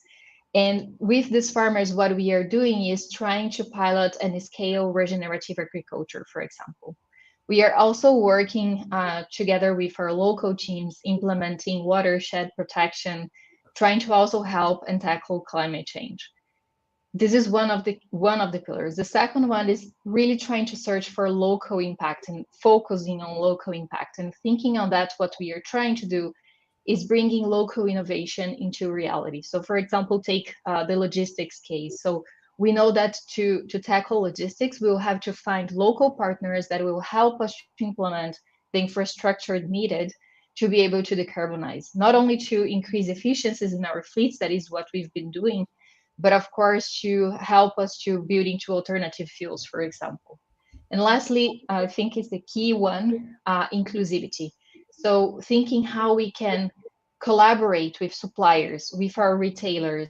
So we have programs that are connecting suppliers. One of the programs is Eclipse, that is this collaboration platform. With retailers, for example, we are launching a new program under the Energy Collective. And moreover than that, what we are trying to do is searching for new partners that were not before in our supply chain as well, bringing startups and also connecting with our peers in the industry. So I think these are the 3 pillars that could help us to put all these things together to help and solve on scope 3 as well. And I mean that's a great outline to what companies are doing. If I flip back to you, Sonia, for a second, you outline rather scarily the number of companies that aren't engaged at all. Clearly, there are examples of best practice. ABI is clearly, it's open about what it's doing. Do you get a sense from the people that from the companies that aren't doing anything? Is this a case of head in sand, that they're just ignoring it, or is it that they're still struggling to find out how to engage? I think you've got a real mix. I've seen quite a lot of big companies take a look at scope 3 and just almost deer in headlights at the sheer scale of it. Where do I start? I've got 90,000 suppliers across all places in the world, and I'm nowhere near the bottom of the supply chain. I'm right at the top. So sometimes there's that. In other cases, and this is still frighteningly true, despite the day and age that we're in, we work with, and Colgate and AB InBev are 2 of them, we work with companies that engage their suppliers. They actually ask them to disclose to CDP. And one of the companies, I think 3 years ago, this is a quick story, I promise, wrote to their suppliers saying, we'd like you to disclose your carbon or your greenhouse gas emissions to us via CDP, et cetera, et cetera. And one of their suppliers, You know, these suppliers weren't small. It was contracts over 10 million, I think. So, you know, quite big. Pretty big.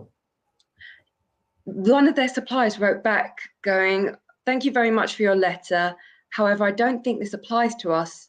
We don't own any greenhouses." Scary, funny and scary and funny. But there are two sides to this coin, really. You know, there's some that are oblivious that that scope 3 or supply chain actions are even a thing, and there are others that know they need to do it. And I guess it's a bit like going on a diet, but just terrified of the sheer amount of work that's going to come their way.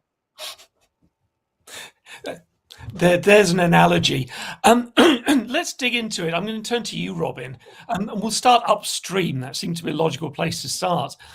You and I have talked in the past about farming, and that's a very difficult sector because it's a sector that in many ways is set in its way. I think you told me before that agriculture and the food industry accounts for almost a third of global greenhouse gas emissions, which is a terrifying figure.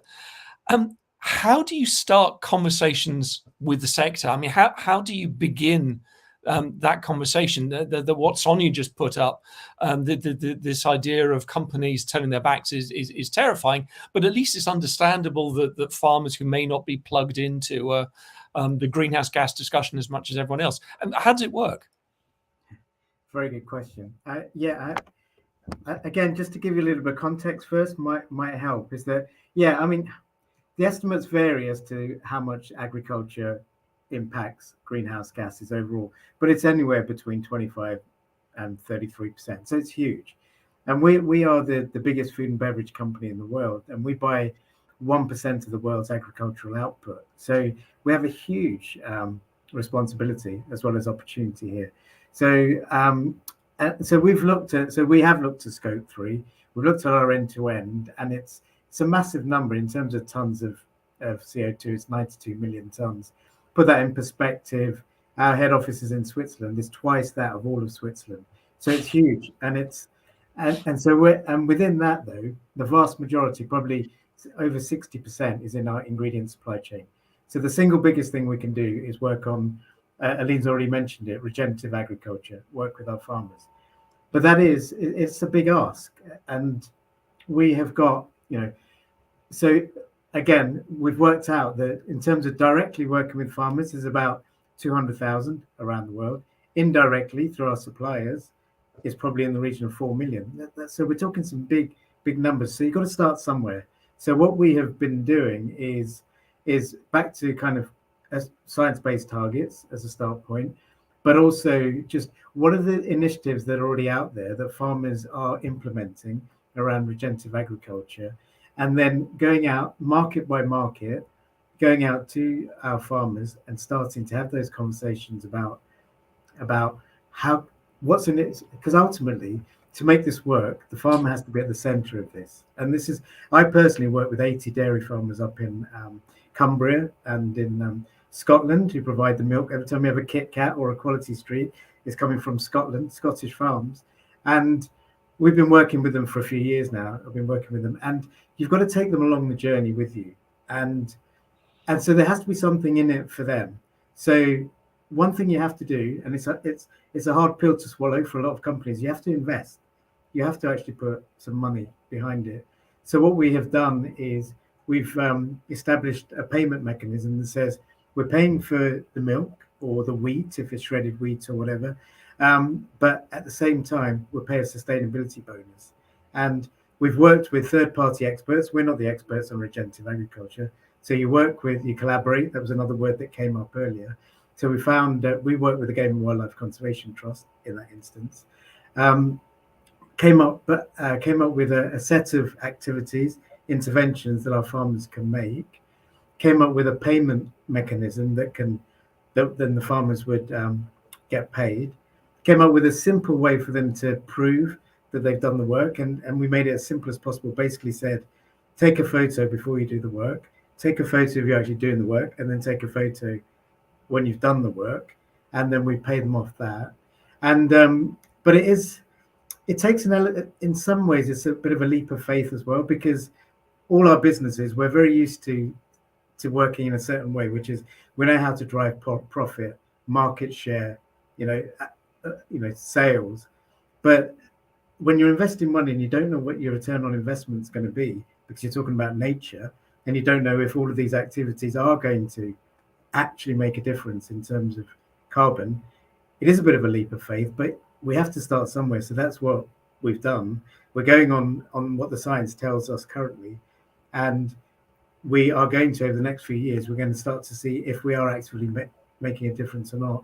But as we've all said, the next 10 years is super important. And what has been the response from farmers? I mean, it's pardon me, it's quite a traditional industry which has its own ways of doing things. Have you been surprised, or has it been as tough as some might have imagined? I like anything, it's back to the bell curve. There's 10% of them already doing it and really up for it. There's 10% of them who probably will never do it, and then it's the other 80% you have to convert. But what they see is once they start to see it working with others and they start to see the benefits, then they start to come on board. But there has to be a level of trust there, and because we've been working with our farmers for a number of years already doing it and shown that we will pay for them to do the work, it makes it easier, and then hopefully that snowball effect will start to happen. But yeah, so and again, and we're also focusing, how can I best put this? In the UK, the average age of a farmer is 59. I think globally it might even be 60. So we're kind of focusing a lot of it on the next generation, the younger farmers that are coming through as well. And sometimes it's simple things, because it's what works for one farmer doesn't work for another. I'll give you another just final anecdote for you, is that one of our farmers, he said, I've never been interested in any of this. And then my granddaughter said to me, why have I never seen a bird on your farm? And that was the thing, that was the moment that he went, right, I've got to do something. It was around biodiversity. And it all goes into the mix together. You can't just look at carbon, you have to look at biodiversity, you have to look at water, all of it together. So what works for each farmer? But that means you have to know your farmers, and you have to actively try and work with them. You can't be too far removed from it as well. And that's not easy, which you get because it involves investment in time and people. That's the perfect example of pester power. I quite like that. If I just quickly stay with you for another quick question, Robin. Logistics is something that Alina mentioned a minute ago. I mean, they're clearly core to the business, moving from farms to factories. Before you get to the final product, how do you address that?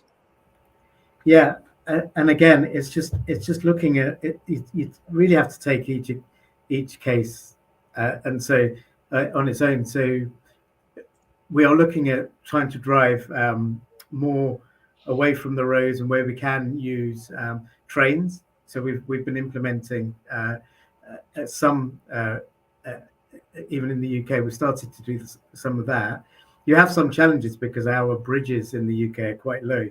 So when you want to try and double stack like you can on a truck, it's not so easy. But we've got some innovations around that we're implementing. We've been switching from diesel to liquid natural gas, and we've got some of that happening. But really, this is back to me, one of the big ones, I think, comes back to collaboration as well. Because if you can collaborate with other companies and you can share transport and share, and one thing we've been doing with a competitor, United Biscuits, or Pladis, I think they're called now, is they deliver to Tesco, and they go past our York distribution centre. We've got Kit Kats. If they've got a half-empty vehicle, they pick up our Kit Kats and they deliver to Tesco at the same time. So even though they're a competitor, it makes absolute sense because we're going to be delivering it anyway. So I would love to see more and more of this happening, because I think that's a huge opportunity for us. Thank you very much for that. Let's move downstream. We've talked upstream. Let's talk downstream. So I'll turn to you, Vance. Consumers, it's much harder to get a kind of collaborative relationship with consumers. I would have thought, please correct me if I'm wrong. How do you engage with them, and how do you get them to change their habits? It's hard to give consumers the kind of the price benefit that maybe you do at the other end of the supply chain. Yeah, no, thanks, Adrian. Thanks for having us today. Just before I jump into that, just a real reflection on what we've been talking about, and Sonia particularly at CDP. I mean, we've been So when you have companies like this on that they're no stranger to all this. We've been reporting to CDP for, geez, it's got to be 15 years now, right? So doing scope emissions for over scope 3 emissions, measuring that for 10 plus years. These aren't the companies, you hear the struggles of just what we're doing. And then you've got this whole cohort of folks that don't even know how to begin. That's a little more worrisome to me. I mean, I absolutely think we could share some great ideas. I think that is the big thing in the room. And the name of this, Making Sense of Net Zero, makes that even bigger. Like, we haven't even talked about net zero. These are companies that Sonia mentioned that haven't even looked at carbon. And now, folks that have done it for 20 years, how do you move that to actually decarbonizing everything you do? Like, that's an even bigger. So not to put more, gray clouds over everything. I think it all can be done, and I think we could do it. But just context there, and very similar to the other companies here, scope 1, 2, 3 emissions, very familiar to us. We know where things are. Our footprint, though, is a little bit different. I think that's what you're getting at, Adrian. Basically, if you look at our end-to-end footprint, about 15% of it's with our suppliers. We're not a food or agricultural company. We're not a food and bev. So we have a lot of chemical supplies, which has carbon, a lot of carbon in it. So that's about 15%. Our operations are about 5%. And then our consumer piece, the use in end of life and use of product and disposal of product, is about 80%. And so even though in our newly approved science-based net zero target, which we just got last week, I think we're one of the first got approved, it excludes the consumer use because that's the rules of the SBTi. So we are very focused on our suppliers. The procurement team is really stepping up engagement with supplier forums like we've never done before. We're really leaning into that. That's terrific. But I think there's a huge opportunity on the consumer side that you said. I mean, the people buying products and using products and hopefully recycling, circularity on products have an enormous role. So what do you do?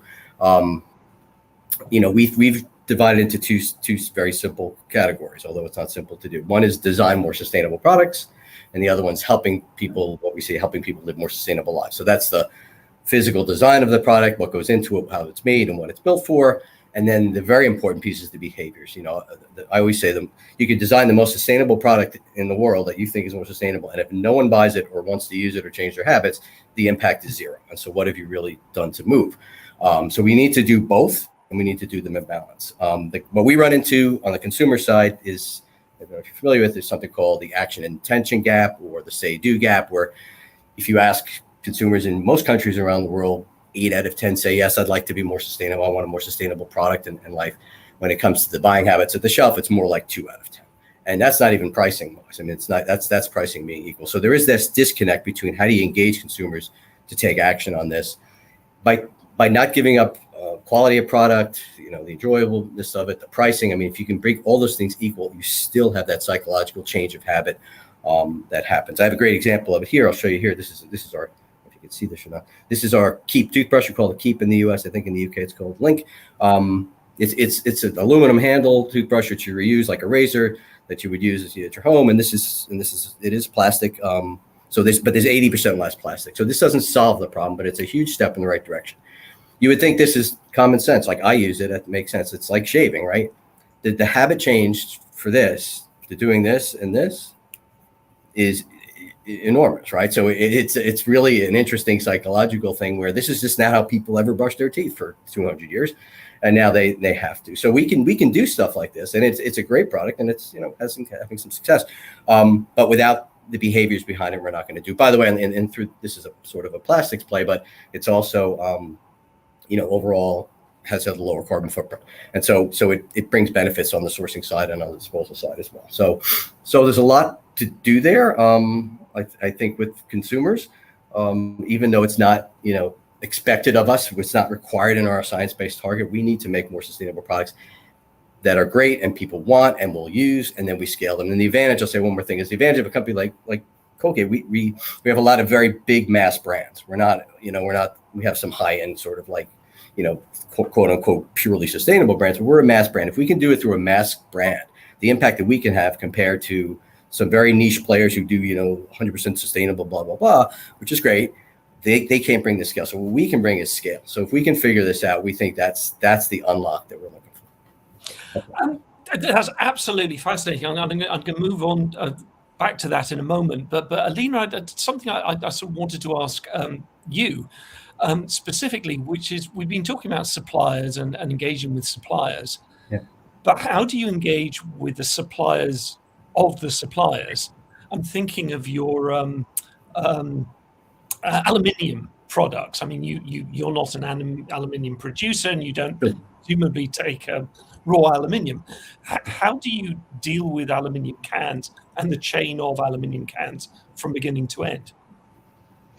Aluminum is a great example to start with, but we have several as those, right? Because we are one piece of the supply chain, and when we start to take a look at the whole supply chain and the different tiers that we have till we get the final product, it's quite long. So the way we see is, of course, we are direct connected to our suppliers, but what we want to incentivize is our suppliers to connect with their suppliers and to create this push into the market. So the way we are approaching this is creating the demand.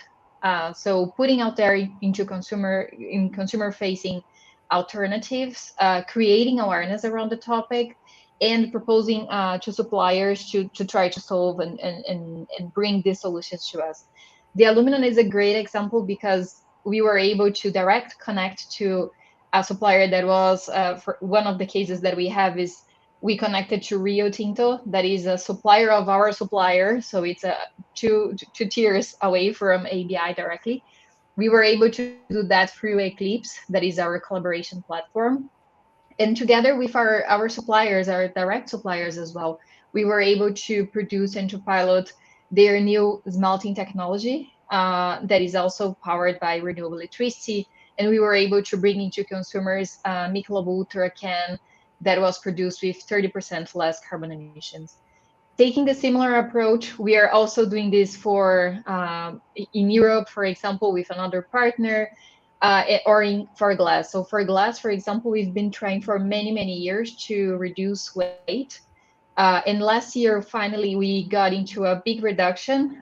So we passed from 180 grams to 150 grams. It doesn't seem a lot when you look at the numbers, but it's very disruptive for our industries, considering the speed of the lines.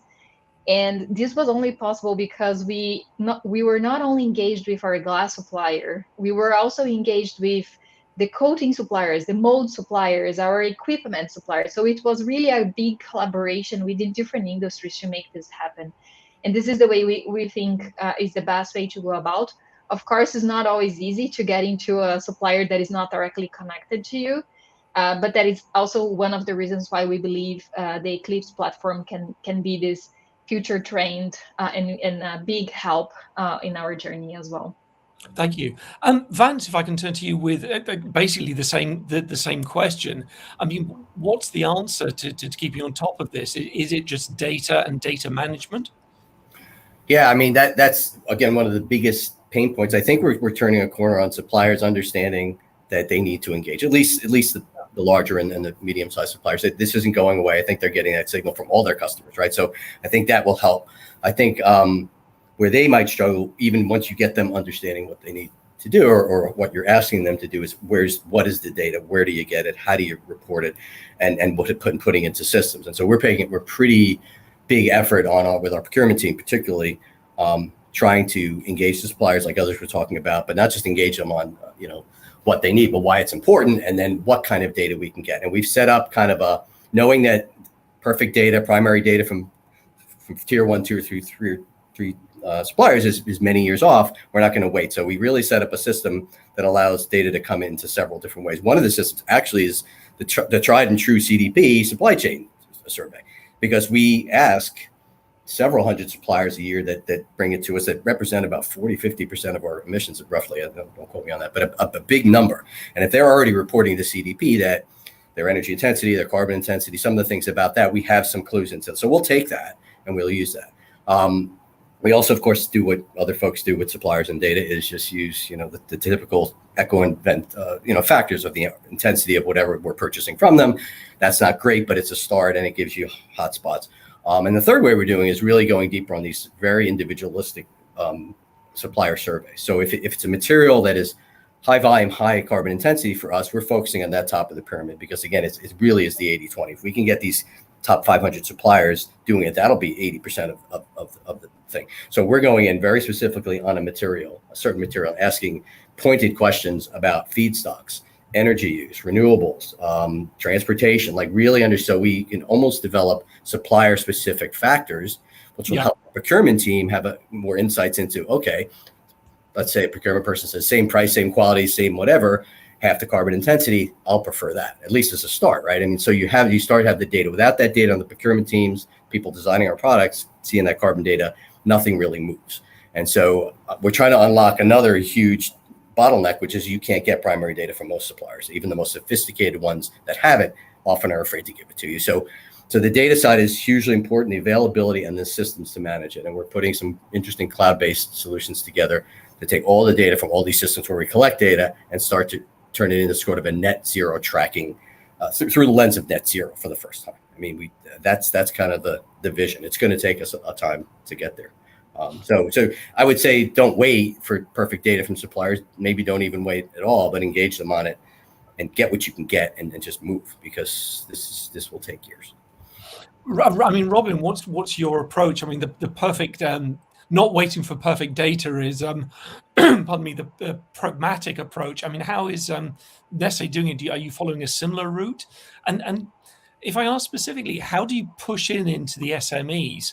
Because are you targeting just the biggest people, your biggest suppliers, or are you going down the food chain? Forgive the pun, as well. Yeah, I think similar approach to what the guys have already said. I think, being honest, I think we're a few years behind Colgate on this. So we're still in the process of actually getting our own internal people really getting behind this. So procurement still, we're getting there, but we still have a number of procurement people who are still very focused on how do we get the best price, best quality, best service. Sure. And not necessarily bringing in this. And it is a challenge for us, because it's the age-old procurement challenge of you don't want all your eggs in one basket, but at the same time, if you're going to have if you're going to make a long-term difference in terms of climate change, you're going to have to make long-term partnerships with these suppliers to really drive some change. So that tension exists, and we as a procurement, within procurement, are getting our heads around that, and similarly within marketing as well, because when you're innovating new product design, when you're renovating your products, we now have to think about a whole new set of things that they never really thought about before. It wasn't even part of the decision-making process. So there's this whole kind of internal piece that we're still getting through. But the great thing is, the company has made a commitment right from the very top. Our CEO and the main board now are incentivized against this and have made external commitments, which we need to achieve. We've got the shareholders on board in terms of signing off the investment behind this. So we're in this position where it's coming through from the top. There's a number of us from the bottom up who are already engaged in doing it. The others are going to have to we're going to have to find ways to get them involved. So we've got that internal piece going on. So when it comes to with our suppliers, the obvious thing to do really is you start with the big suppliers. Some of them have net zero commitments and are able to share really good data. But a lot of them, scarily, too many of them, don't have the information to hand. And I think we're all in the same place in the sense that there is so much data in there. How do you start to really bring it together?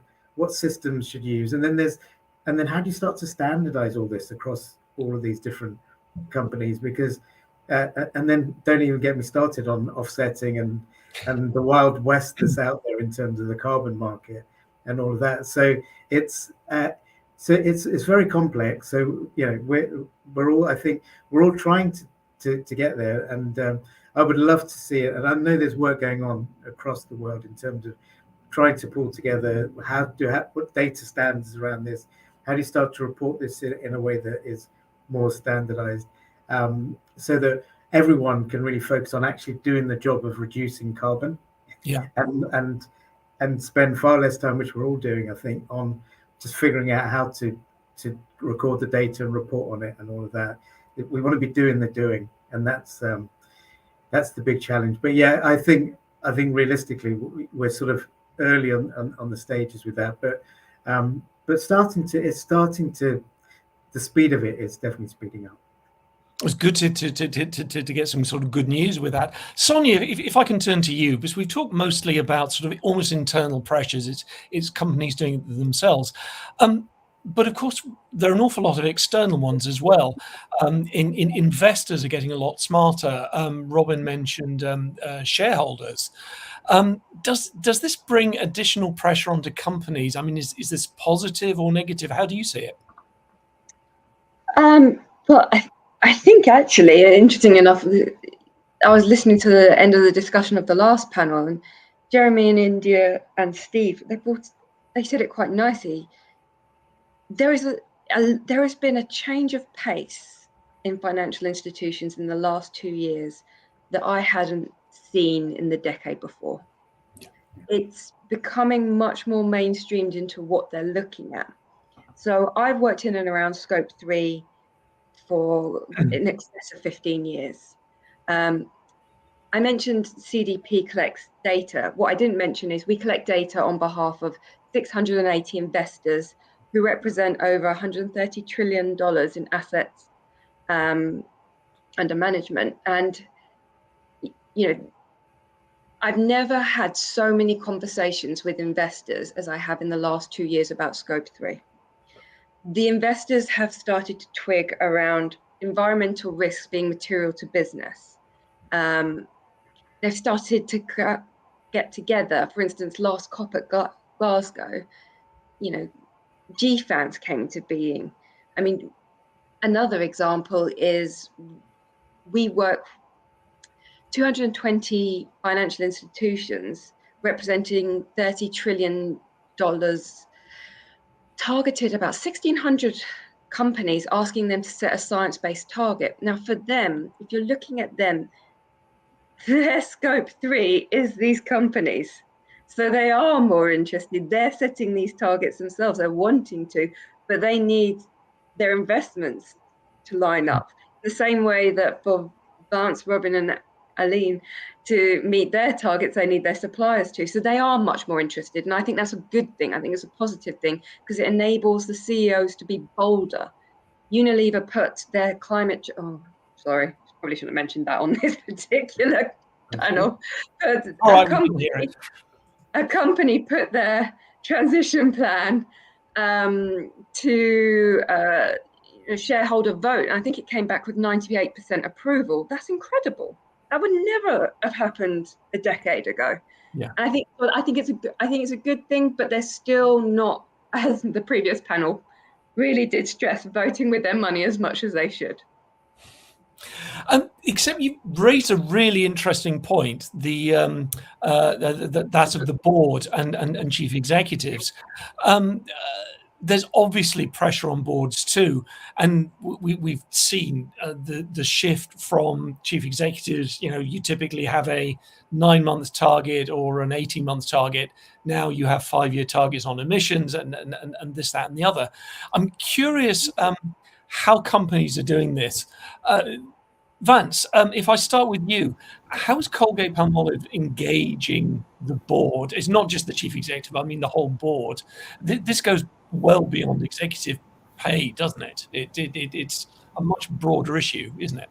I think it is, and I think just picking up where Sonia was going with this whole thing, I think she's right. For me, like the last 18 months, the investor lean in and engagement and meetings that we have have a whole different tone, and it's real. I think it's great. I think look, investors move business. Let's face it. And so, listen to your stakeholders is very important. I mean, I think I'm very fortunate at Colgate. We've had a senior team and a board of like senior management that has understood this from day one and really has been very supportive.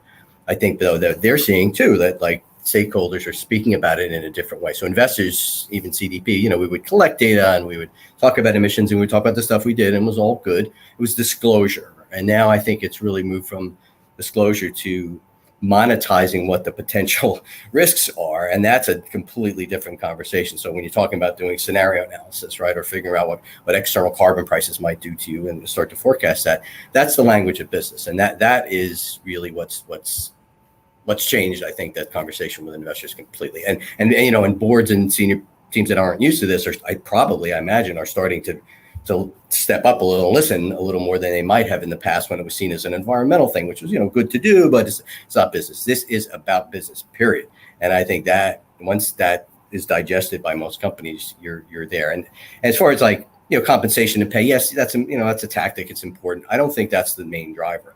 I think any business person who sees potential risk in their supply or their customers or their consumers or anything else that they see coming through the lens of climate change, which many of us can see pretty clearly, you know, are more concerned about, well, we'll move on that more than a bonus necessarily. Not that the pay is not important. Of course it is.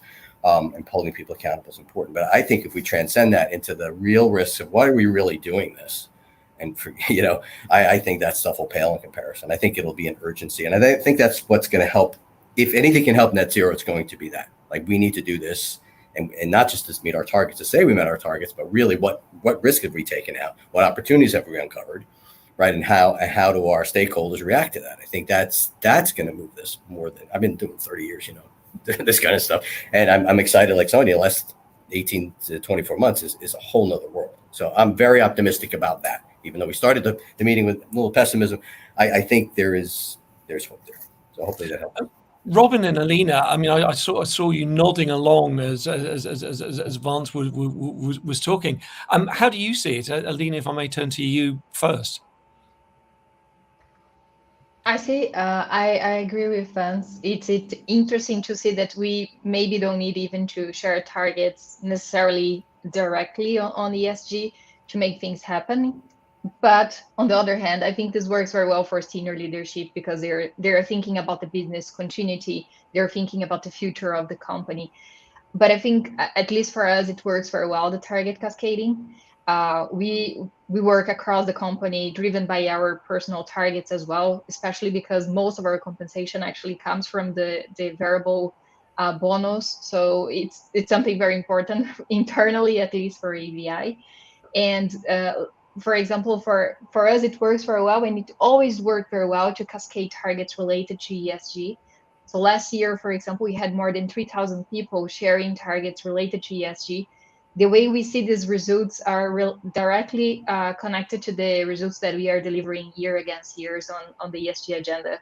So we see a big progress in our carbon reduction emissions, for example, but also in the other ESG strategies as well.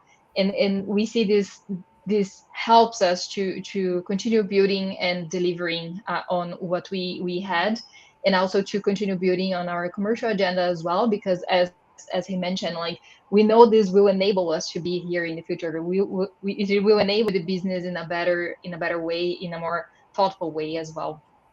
I think you touched on a crucial point there with the cascading element. I mean, certainly the companies that we cover at Capital Monitor, it's those that cascade it right down rather than just one person shouting into the wind.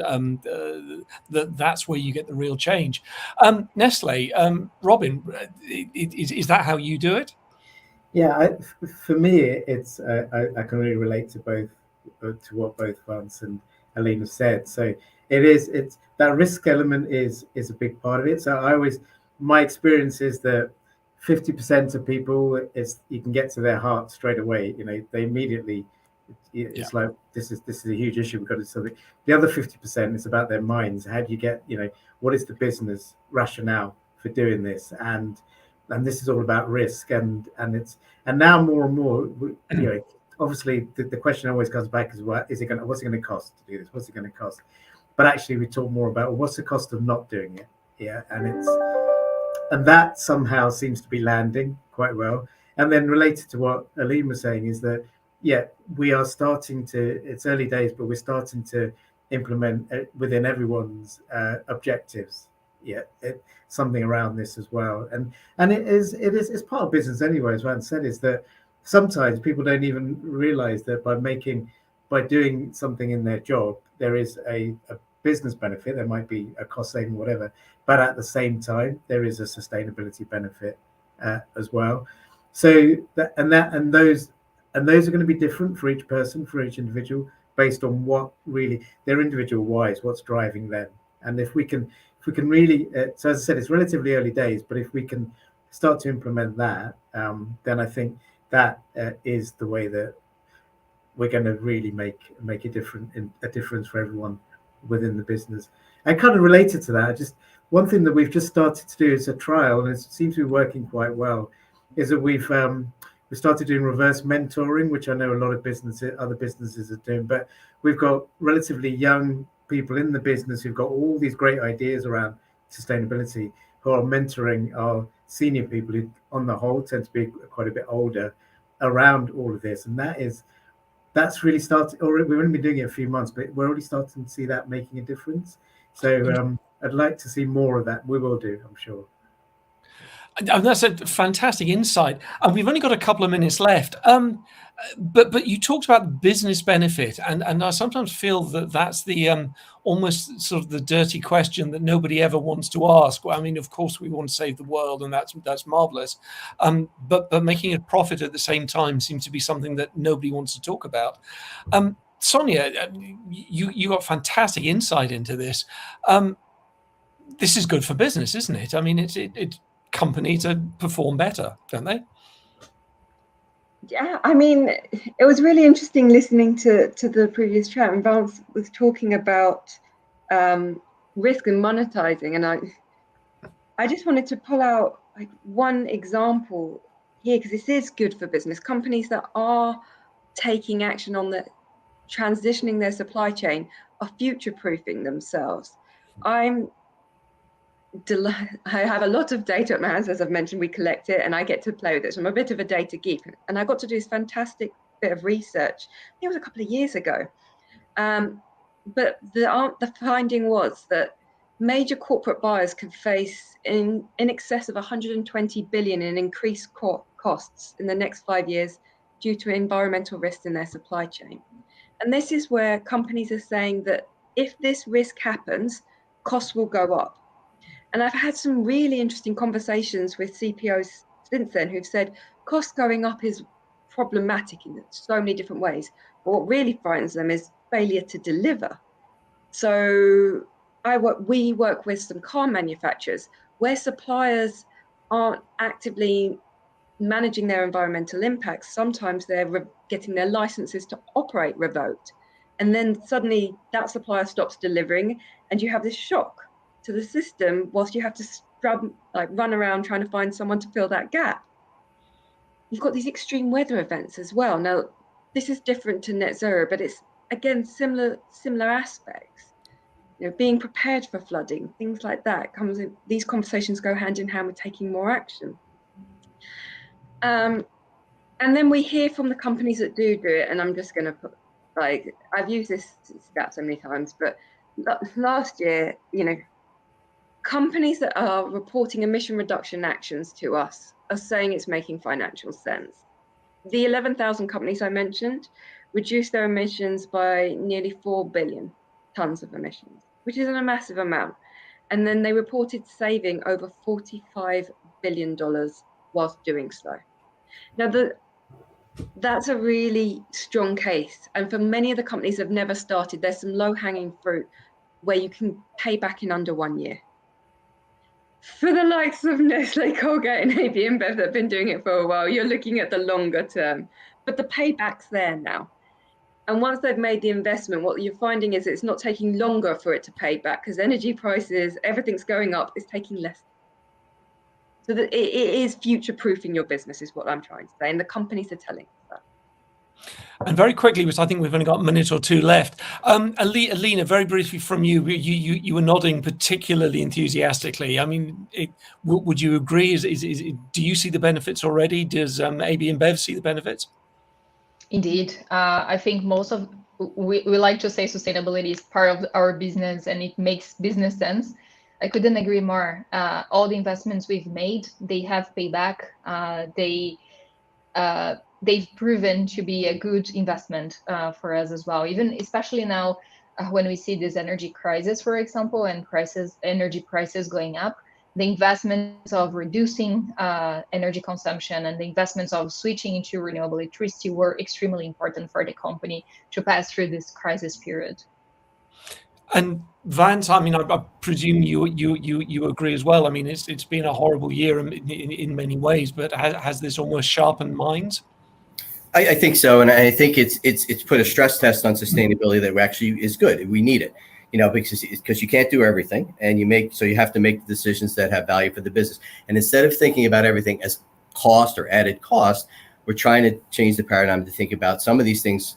There may not be a payback, but it's an investment, right? It's an investment in a mitigation of a future cost or a reputational cost or something that a stakeholder wants or consumer wants. And so that's not always easy to justify on a P&L. A great example of that is 2 years ago, we launched the first recyclable toothpaste tube in the world.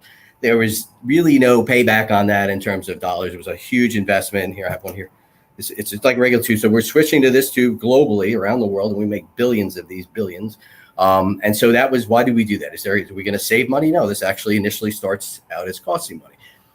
Then our smart people who figure out how to save money say, how do we scale it? How do we make it bigger, bring the cost down? How do we give this technology away to every one of our competitors who wanted it, which we did. We just gave it away. After 5 years of research and all, we gave it away. And now the industry is building around it. So that's a transformation. Hopefully the prices go down. It's a great product. It's circular. So there's these leaps of faith you have to take beyond just sort of like the 3-year payback, the 5-year payback kind of thing. And you can't do them all. We picked this one because clearly we make more than these than anybody. We wouldn't do it on an aluminum can, right? Or something like that. That's for AB InBev or Nestle would do it on other things. So I think that shift, and that's what our corporate group was trying to do, working with finance, is change that thinking a little bit just from the traditional P&L to cost avoidance, investment in reputation, investment in the right thing to do, and that stuff actually does pay back. That's fantastic. I'm now going to start looking out for that that toothpaste tube. And Robin, also, are you seeing that kind of payback? Are you this kind of idea of collaboration, but also profitability? I find a fascinating approach to business. Is it working for you?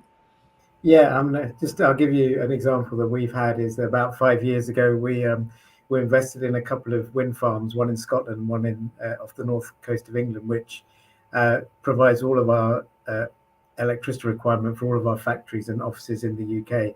At the time, it was more expensive than buying off grid and all the rest, but it's really worked out really well for us, especially now with energy prices. So that was, again, keep using the word leap of faith, but it was a bit of that, but it just shows. Another one where it's more anecdotal, but we know is probably true, is that we had the worst wheat harvest in 40 years a couple of years ago. It was down 40%. But some of our wheat farmers who are implementing regenerative agriculture basically weren't impacted as badly as those farmers that practice more traditional farming. So, back then we weren't keeping all the data on it, but that was the anecdotal evidence showed us that we're going to be much more resilient to climate change. And back to Sonia's point, we're going to actually have ingredients to be able to make our products. So we know that this is the right thing to do from a business perspective as well. So yeah, it's we just have to keep working on it and scale it and go faster. All three of those are fantastic points. I mean, Sonia, I'll turn to you for the final comment. Is this beginning to get through? I mean, we've got these fantastic examples. We've got leaders in the field doing exciting things at every possible level.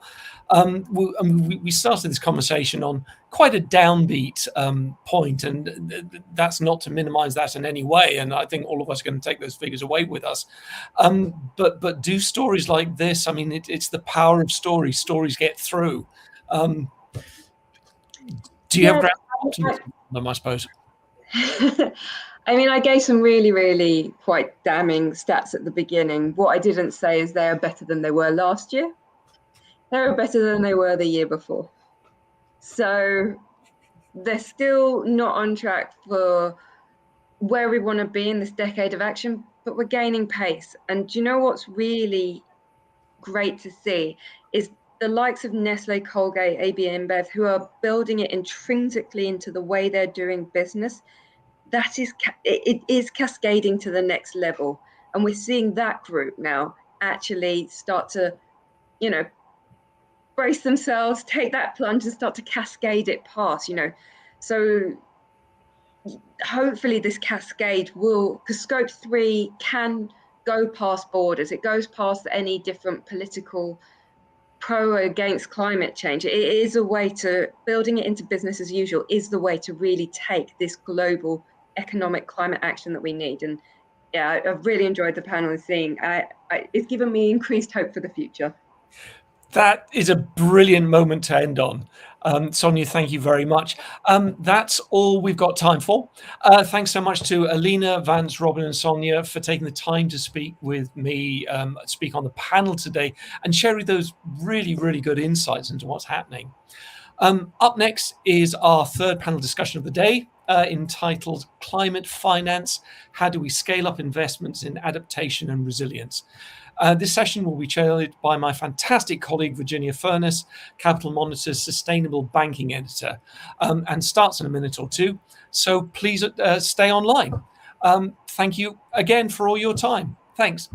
Bye-bye. Thank you very much. Thank you for having us. Cheers. Bye-bye.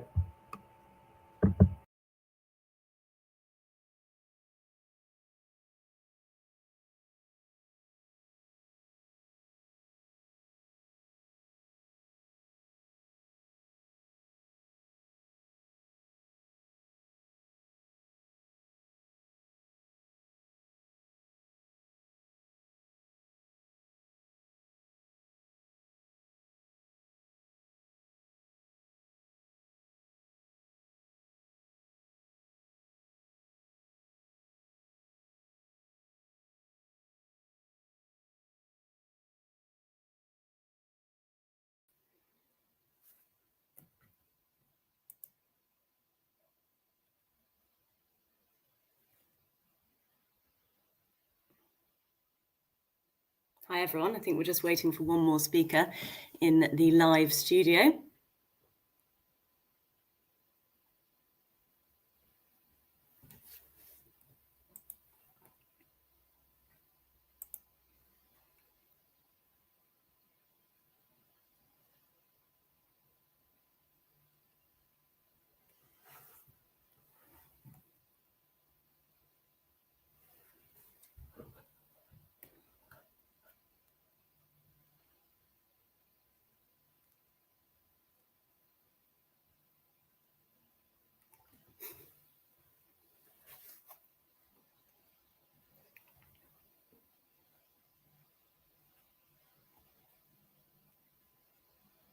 Hi everyone, I hope you enjoyed the session with my colleague Adrian Murdoch just now. I'm Virginia Furness, Sustainable Banking Editor at Capital Monitor, and I'm delighted to be leading our third panel discussion of the event, titled Climate Finance: How do we scale up investments in adaptation and resilience? Joining me today, we have Morgan Richmond, Senior Analyst at the Climate Policy Initiative. Hi Morgan. Morgan leads analysis in CPI's work stream on adaptation and resilience, and she seeks to accelerate the amount and effectiveness of climate finance that addresses adaptation. Morgan leads the support and addresses an assessment of adaptation-relevant financial instruments developed under CPI's Global Innovation Lab for Climate Finance. We've also just been joined by Laurie Rufo. Hi, Laurie. Laurie is Senior Climate Change Specialist at the Climate Investment Fund. She's team leader of CIF's pilot program for climate resilience, and she works across teams to ensure that adaptation and climate resilience is an integral objective for all of CIF's programs. Prior to the CIF, Laurie worked as Senior Climate Change Officer at the Asian Development Bank, where she worked to embed climate change in ADB's operations and scale up investments in climate change mitigation and adaptation, as well as administrating the implementation of ADB's Poverty and Environment Programme from 2003 to 2010. Throughout her career, Laurie has co-authored a number of publications on climate change adaptation. And last but by no means least, we're joined by Florian Kemmerich, who's managing partner of Bamboo Capital Partners. Hi, Florian. Bamboo is an impact investing platform which provides innovative financing solutions to businesses in emerging markets to serve the needs of low and middle income populations. Florian's also a co-founder or founder of Ryan K and a board member of numerous organizations. Florian says his passion is impact investment.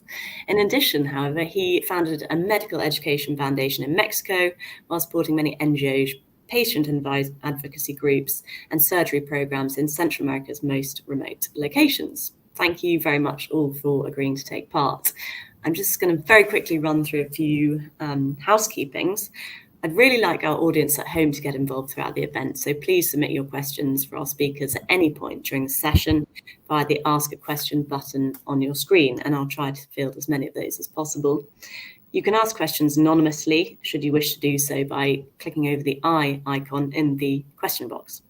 Also, please remember to use the hashtag #MakingSenseOfNetZero when posting about this event on social media.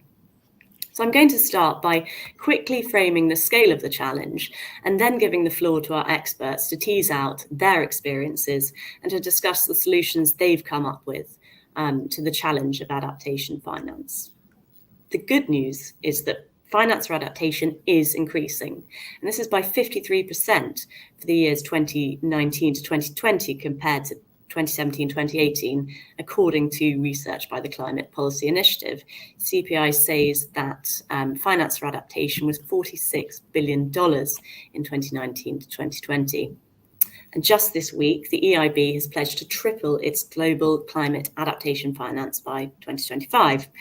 We've also got COP27 fast incoming, and adaptation will be a big focus there. At COP26, developed nations were urged to at least double their collective provision of adaptation finance to developing nations from 2019 levels by 2025. But despite this, it still remains far below what is necessary to achieve the goals of the Paris Agreement. The UN Environment Programme's Adaptation Gap Report from 2021 estimates that annual adaptation costs in developing countries will be in the range of $155 to $330 billion by 2030. The public sector is responsible for almost all of this, 98% according to CPI, but the scale and pace of this is not enough and private sector finance is needed. I don't think I need to tell our listeners just how essential this is. Just look at the terrible floods in Pakistan and now in southern France and South Korea. Right, to kick off, Florian, I'll start with you. I'd like to frame this discussion by drilling down into what do we understand by climate resilience and adaptation, and how is it different from mitigation? Yes, so again, a pleasure to be here, Virginia, and it's virtually a hot topic we're discussing, especially after the summer, where I think we all are living and experiencing the impact of climate change. So not just emerging markets, so you might have historically looked at. And therefore, of climate adaptation is different necessarily to mitigation, because then when we look at the climate investment side, for example, we look at specifically how the population is able to deal with climate change in terms of droughts, in terms of flooding, in terms of the impact on agriculture. So the investment side here, we try to actually look at from a positive side. We try to, how can we fund companies, MSMEs in emerging markets, which is our case, where we provide private equity and private debt to these type of companies, and therefore want to fund specifically projects which help, for example, smallholder farmers to deal with climate change and adapt themselves in terms of, for example, crop resistance, in terms of examples of water supply, higher yield and efficiency, maybe using less surface, but higher yield and higher productivity itself. We look at sustainable landscape investing specifically where, for example, rather than historically, for example, a smallholder farmer, let's say in the Amazon, or in Congo would have to, burn, had more surface in order to make, have a higher yield of their produce. And here, for example, you can use that. We're trying to do things where reforestation is happening, the land they use and they need to use to higher yield is better. So then we're looking at the off-taker, specifically aggregation, we're looking at bottlenecks. So again, all of that has to do now more and more with the climate adaptation itself, which is not necessarily the mitigation. Mitigation, of course, goes in a larger scale very often, more infrastructure. We are focused on MSMEs in emerging markets. Africa, Asia, Latin America have been done that for, and therefore we look at smaller tickets, smaller companies, and riskier geographies, where actually the risk also goes to, for example, we've seen that with, we're managing a fund, IFAD fund, for example, on agribusiness capital, where we actually see the impact directly, for example, recently from Ukraine on some raw materials, on energy costs, also heat, for example, or drought specifically, would the impact is massive on smallholder farmers. And that leads to food security problems. So therefore, it's a key essential component where you see how we can support a large, supplier, even of the, in the developed world, a lot of products come from, how to actually make the smallholder farmers more resistant specifically. And then you can go from sustainable landscape into the forestry, specifically not necessarily timber, but overall. And then you go also to the coastal areas. Fishing, is another impact. So you can go on and on. So I think those are the examples which we look at from an investment standpoint here, how to support and invest in projects which actually increase the climate adaptation. Brilliant, thank you very much. So adaptation is and the need for that is a very local and localized solution, and we will certainly come back to that later in the discussion. And Morgan, I know the CPR has been doing a bit of work around this, and I'm interested to hear, is there an agreement on what qualifies as adaptation finance and how its impact can be measured? Because I understand one of the big challenges is the fact we really don't know how much capital is going to these projects, and there isn't a clearly defined volume of projects that might fit into adaptation. It could be a very broad range. Do we need this one sort of singular definition, and what are the challenges around that?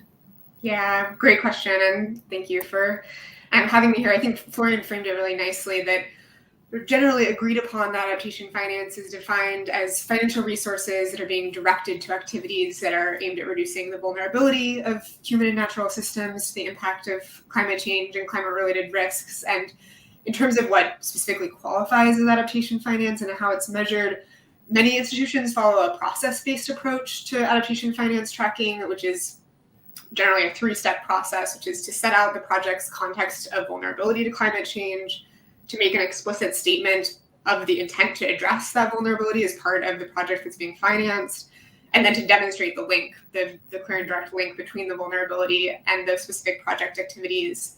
And the in-practice steps necessary to follow this approach vary significantly by institution. I think you're right, Virginia, to point to the challenges of this, that there's significant challenges in tracking adaptation finance. And one that I'll flag that I think links to your framing is that it's really difficult to assess what specific volume of adaptation finance is needed and where it should be directed. And in part, that's given the aggregated nature of adaptation finance flows as we talk about them. And so, for example, that doesn't capture the efficacy of finance flowing. $30 billion in adaptation finance could have more adaptation resilience impact than $35 billion in terms of responding to climate risks if the finance is more effective in delivering resilience outcomes.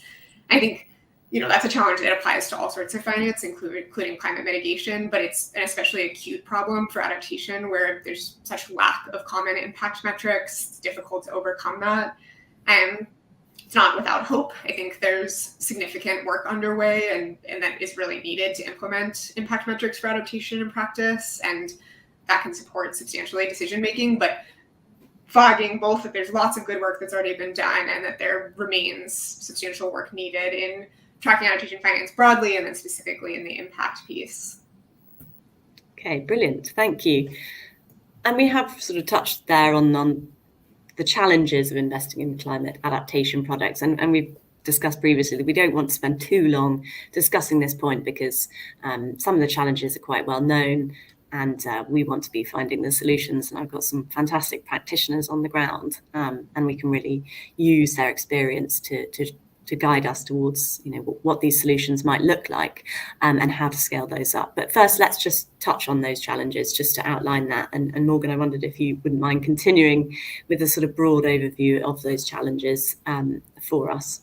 Yeah, sure. Well, I'll start by echoing your note that I think was really well stated, that adaptation finance is happening. So And, exactly as you noted, CPI tracked 46 billion in adaptation finance in 2019, 2020. That was up from 30 billion in 17, 18. These are annual averages. So just to set exactly as you did, that there's room for hope, that even as I'll now jump into a discussion of the barriers, I think it's worth keeping that in mind.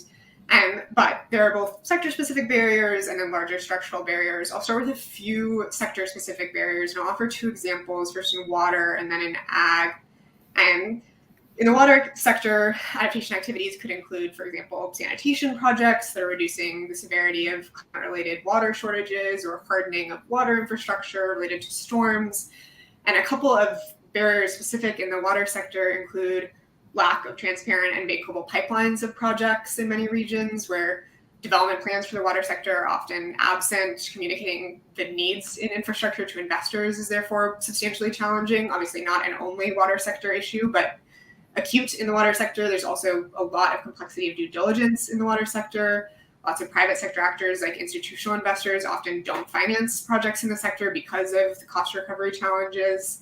And water sector projects are unique in the sense they often, even more often than other sectors, involve municipal or subnational implementers, less likely to have significant implementation capacity to pursue finance, and especially to access climate risk analytics, which would be critical to the adaptation relevance of a project. So that's the water sector. In ag, briefly, and as Florian previewed, adaptation activities could include drought-resistant varieties of crops, changes in cropping patterns, calendars of planting, weather forecasting.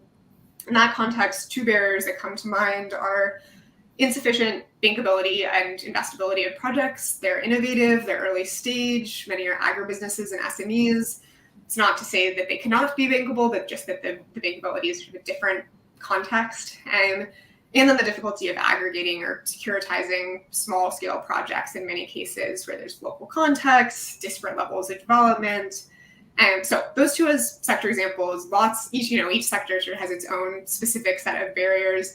And then finally, at the more structural level, I'll note two challenges among others, which are one, generally fairly limited progress at the national level in articulating investment-ready national adaptation plans. So both a challenge and a huge opportunity, I think, in that space. And then sort of across the board, a lack of robust climate data, which can limit adaptation projects, can lead to uncertainty about what the optimal approaches are, alongside limited capacity to formulate science-based projects based on that climate data. So that's some context setting. With all of that said, I think there is significant progress underway to overcome these barriers. I know that's where we're headed. So I'm looking forward to talking about that, but that's some of the context that we see. Great, thank you. And Laurie, it'd be great to hear your perspective on this. I know that you've been working with countries to develop their national adaptation plans, and that does seem to be a huge piece of the puzzle. Because how can the private sector come in if the government hasn't yet set out where it needs the capital, and how are we focused on this? Yeah, thank you, Virginia. I couldn't agree more with what Morgan has shared with us in terms of the different barriers and challenges, and how we are also making good progress. But good progress is not enough. We have to do more. We know the challenge of adaptation finance is enormous. UNEP has said 2016, 5 years ago, that the funding requirement for climate change adaptation in globally is about 140 to 300 billion annually up to 2030, and then up to 2050 annually it would be more than, it will double. But the thing with climate change adaptation is that the challenge with climate change adaptation financing is that who are most affected of the different types of climate impacts and climate risk are the most vulnerable developing communities and developing countries. And we know that these developing countries, these local communities, they don't have the financial resources that they need to address those risks and impacts brought by climate change, because they are also confronted with other competing development challenges which are also urgent. And the difficult part there is that it is very difficult also to delineate what is development project and what is an adaptation project, because adaptation to climate change, as Morgan has said, it's context specific, and it's also multidimensional. So we have to realize that they are inextricably linked. So we cannot achieve sustainable development if we do not have the capacity to anticipate the future and also address the impacts of climate change. So what I think we need to think about and reflect on is how do we explore the different types of financing arrangement to attract resources for investments in climate change adaptation and resilience building. Up to now, we cannot rely only on domestic resources nor donor contribution to invest significantly on climate change because of many urgent issues, many competing issues that we need to confront with. As you know, COVID-19 hit hard on not only on developing countries, but also developed countries. And then we have the war in Ukraine. So we need to support Ukraine in order to be able to face the challenge of the war. And so money is there, but very limited. So what do we need to do? So we need to engage also the business community to explore how to make the challenges brought by climate change into an opportunity to create business and livelihood options. So while it is important to also acknowledge that there are challenges and there are barriers to investing in adaptation, I think we should also talk about what are the benefits? What are the business opportunities for investing in adaptation and building resilience? As we know, I think everybody is aware of this Global Center on Adaptation study. They said that if we invest 1.8 trillion, this 1.8 trillion can actually quadruple. And we need to invest in early warning systems, climate resilient infrastructure, improve agricultural crop production or climate smart agriculture, mangrove protection, and even making water resources more resilient. I think in these areas, we can see that there are some opportunities for private sector to come in, and it is important for us to collaborate with the private sector on what they need to have bankable projects, what they need from the communities, and at the same time also the private sector needs to know what the community needs, what livelihood will work for them. So it's a complicated process, but if we are one into trying to find workable solutions, I think we can do it. Brilliant, thank you. And before we move on to me asking you about what workable solutions you found and how have you delivered these bankable projects, I just want to ask a little bit about the current energy crisis and this kind of division, Florian, we talked about briefly earlier, of how institutional investors are either A, doubling down on ESG, or B, kind of fighting fires at home and looking more short term in their investments. It's a very challenging time. We've mentioned COVID-19, we've briefly touched on the war on Ukraine. So what does this backdrop mean for appetite for investment in climate adaptation, and also the ability to deliver that? Because if we're still in this system where finance is geared towards delivering short-term returns to shareholders, how can you justify these more challenging, more risky investments in the near term when we're really fighting quite substantial fires here? Yes, we are fighting fires, literally. And maybe just to put things in perspective. So we have been investing in companies serving the low-income population in emerging markets now for over 15 years. And in these 15 years, we have gradually seen slightly increasing, the purchasing power of the population, several of them, and toward the middle class already in a positive trend. And for the first time, this is going down now. So a lot of business models we looked at when we looked at to invest in and provide services so that the local population can actually pay for it. Yeah, we made good advances. Technology has helped to bring access and affordability of, for example, mobile money, distributed energy in a very positive way. And then one factor was, of course, initially maybe COVID, but COVID didn't hit that much necessarily short-term the emerging markets.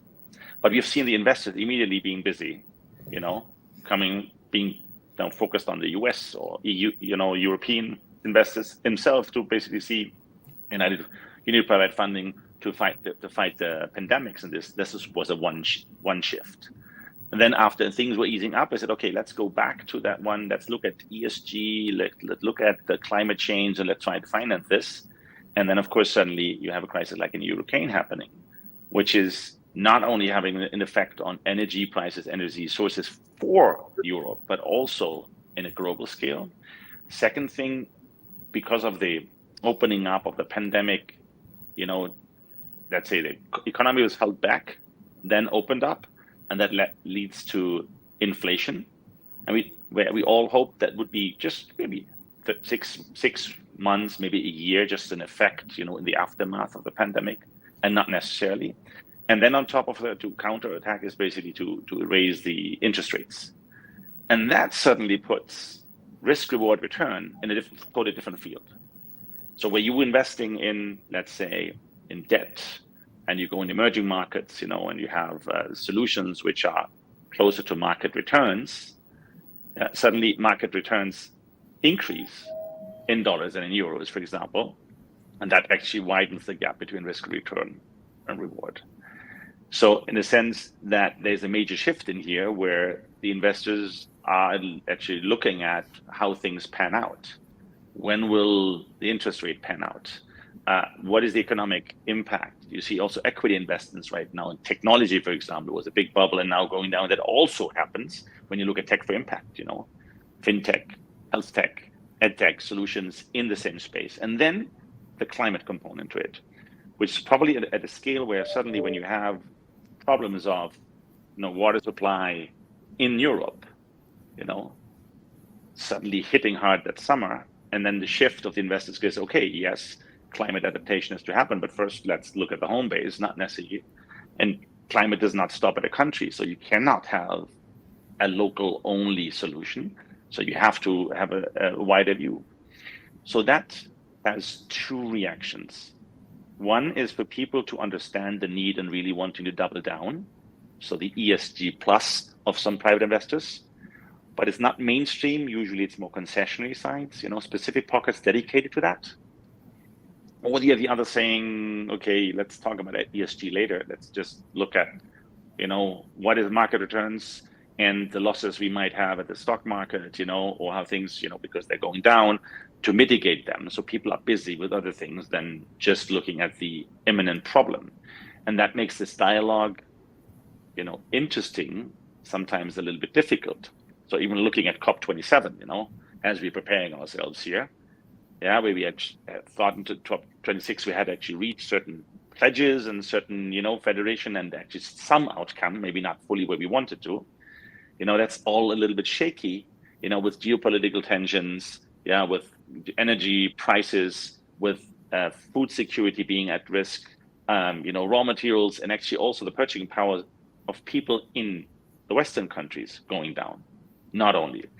And that makes that dialogue an interesting one. So I have no crystal ball to see how things will pan out, but I can clearly state that specific groups are really getting concerned and want to double down, understanding we need to invest in climate adaptation because mitigation might take much longer. So therefore, we need to make sure how we can protect ourselves.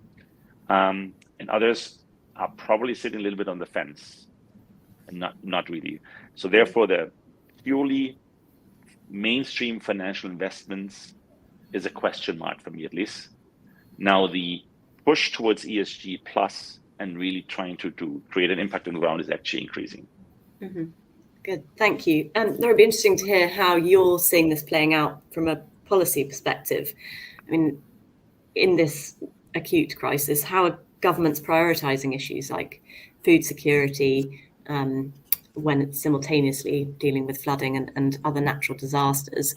And then how also do you see this dynamic with rising inflation? Is that affecting fundraising in your part of the market? I mean, I know we're talking more on concessional side of financing, but it'd be interesting to hear, yes, both how it's changing the priorities of governments and also accessibility and access to finance, be that concessional or commercial.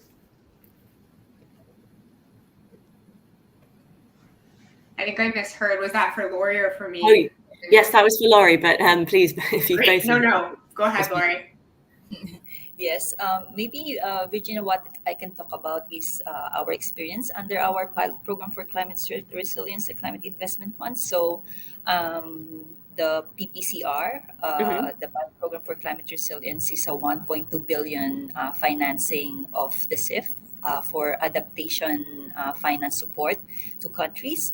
And under that program, we were able to provide concessional financing to countries to implement adaptation projects on the ground. So when we say concessional financing, basically we provide grants, we provide loans at very, very low interest rate, less than 1%. So basically the cost of money is really very, very small. You are subsidizing the value of money that is being spent for adaptation and resilience building. But under the CIF, we don't do it project by project. We do it programmatic approach. So we start from a diagnostics where we involve the countries and the multilateral development banks together with other relevant stakeholders in the country. They sat together, talk among each other on, what are these challenges? Why can the countries cannot adapt to climate change, and how climate change is impacting their development plans and the projects that they wanted to implement. And then after that, they identify specific projects on the ground that they want to implement, and they will select which MDBs they wanted to work with. The countries select which MDBs they wanted to work with to implement the project. And the important part there is how the different sector agencies who are implementing the project are also involving all stakeholders, especially if it involves the local communities. So we give a voice to the local communities to share their concern, also share their interests and what they think are the different types of solutions that will actually work in order to sustain their livelihoods, help them adapt to the impacts of climate change. And through the years, we have been established in 2008, and through the years, what we have learned is that programmatic approach is actually quite transformative because it allows the country to think about adaptation in a more longer term, because projects in adaptation doesn't give the outcomes or the impacts in a very short term, but in a very long term. We also allow the countries to have that flexibility to adjust the project design because it's programmatic, and we allow flexibility in terms of trying to adjust investment design in order for them to make the project more effective and more efficient and achieve what it is supposed to do. And at the same time, we also realize that it is not a question of is top-down effective or is it bottom-up who is effective. It's actually a combination of both.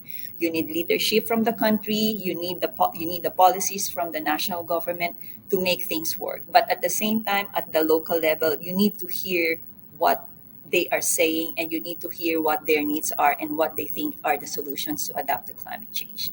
And another thing that we have learned is that the private sector has a big role that they can play in order to bridge that gap of adaptation finance. As I have mentioned, the developing countries' contribution of the SMEs is 30% of the gross domestic product. So there is a lot of potential there to create that market for adaptation solutions and adaptation technologies.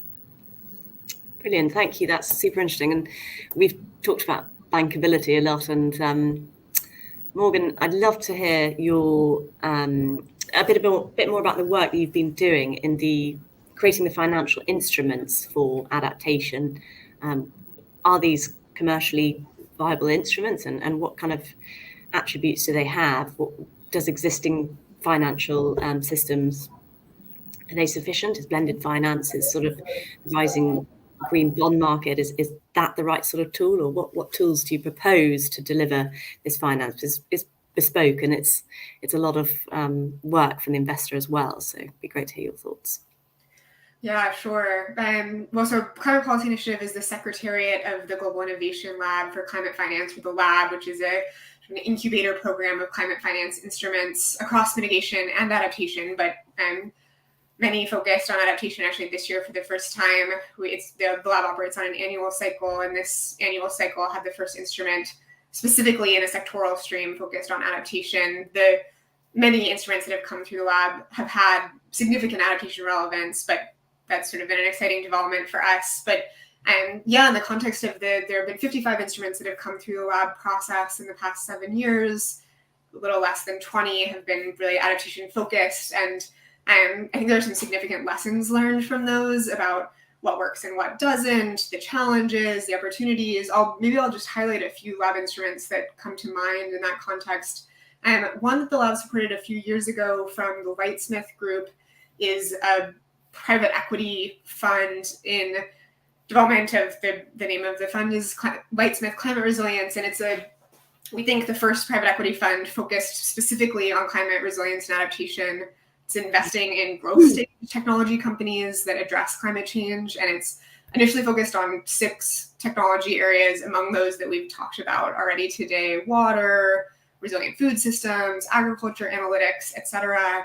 And they're aiming to help companies scale up applying their technologies to businesses to adapt to climate change, to expand internationally. And they've had substantial success and have raised a significant amount of money across types of finance, but including private finance, which has been a great signifier of the opportunity there to have private investment and adaptation, at least in this context, in adaptation of technology companies. So that's one example. Another one that I'll note is sort of at a different scale and angle, but we supported an initiative called Cooling as a Service, which is a sort of more of a mechanism than a specific instrument, but aiming to deploy efficient technologies, in this case cooling, through a pay-per-service model, not so different than other blank as a service models that exist. And the idea is that customers would pay per unit of cooling consumed.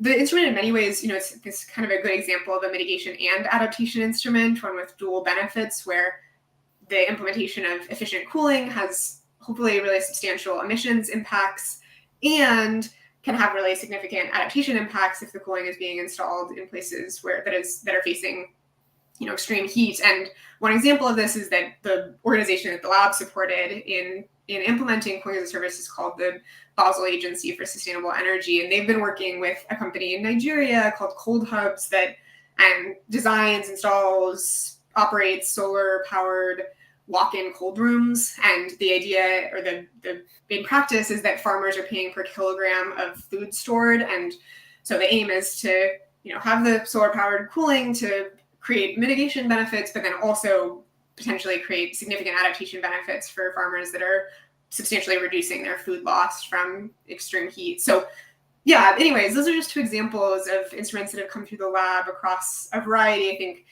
lots of lessons learned about how wide the applications of adaptation finance are, how to draw in private investment as a piece of often larger blended finance pools. So I'll stop there, but happy to speak more to it. That's it. I'm very interesting. Do you know what sort of returns the private equity firm was delivering, and what sort of investors do they have? And then also, what sort of investors would you expect to see in the cooling product?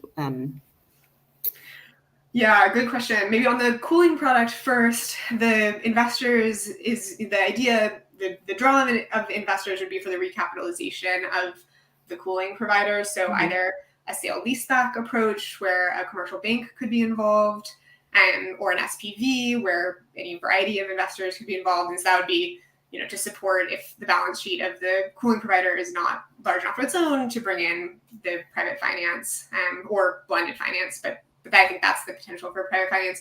On the Lightsmith Climate Resilience, I don't know off the top of my head what returns they were seeking, so cannot give you an answer there.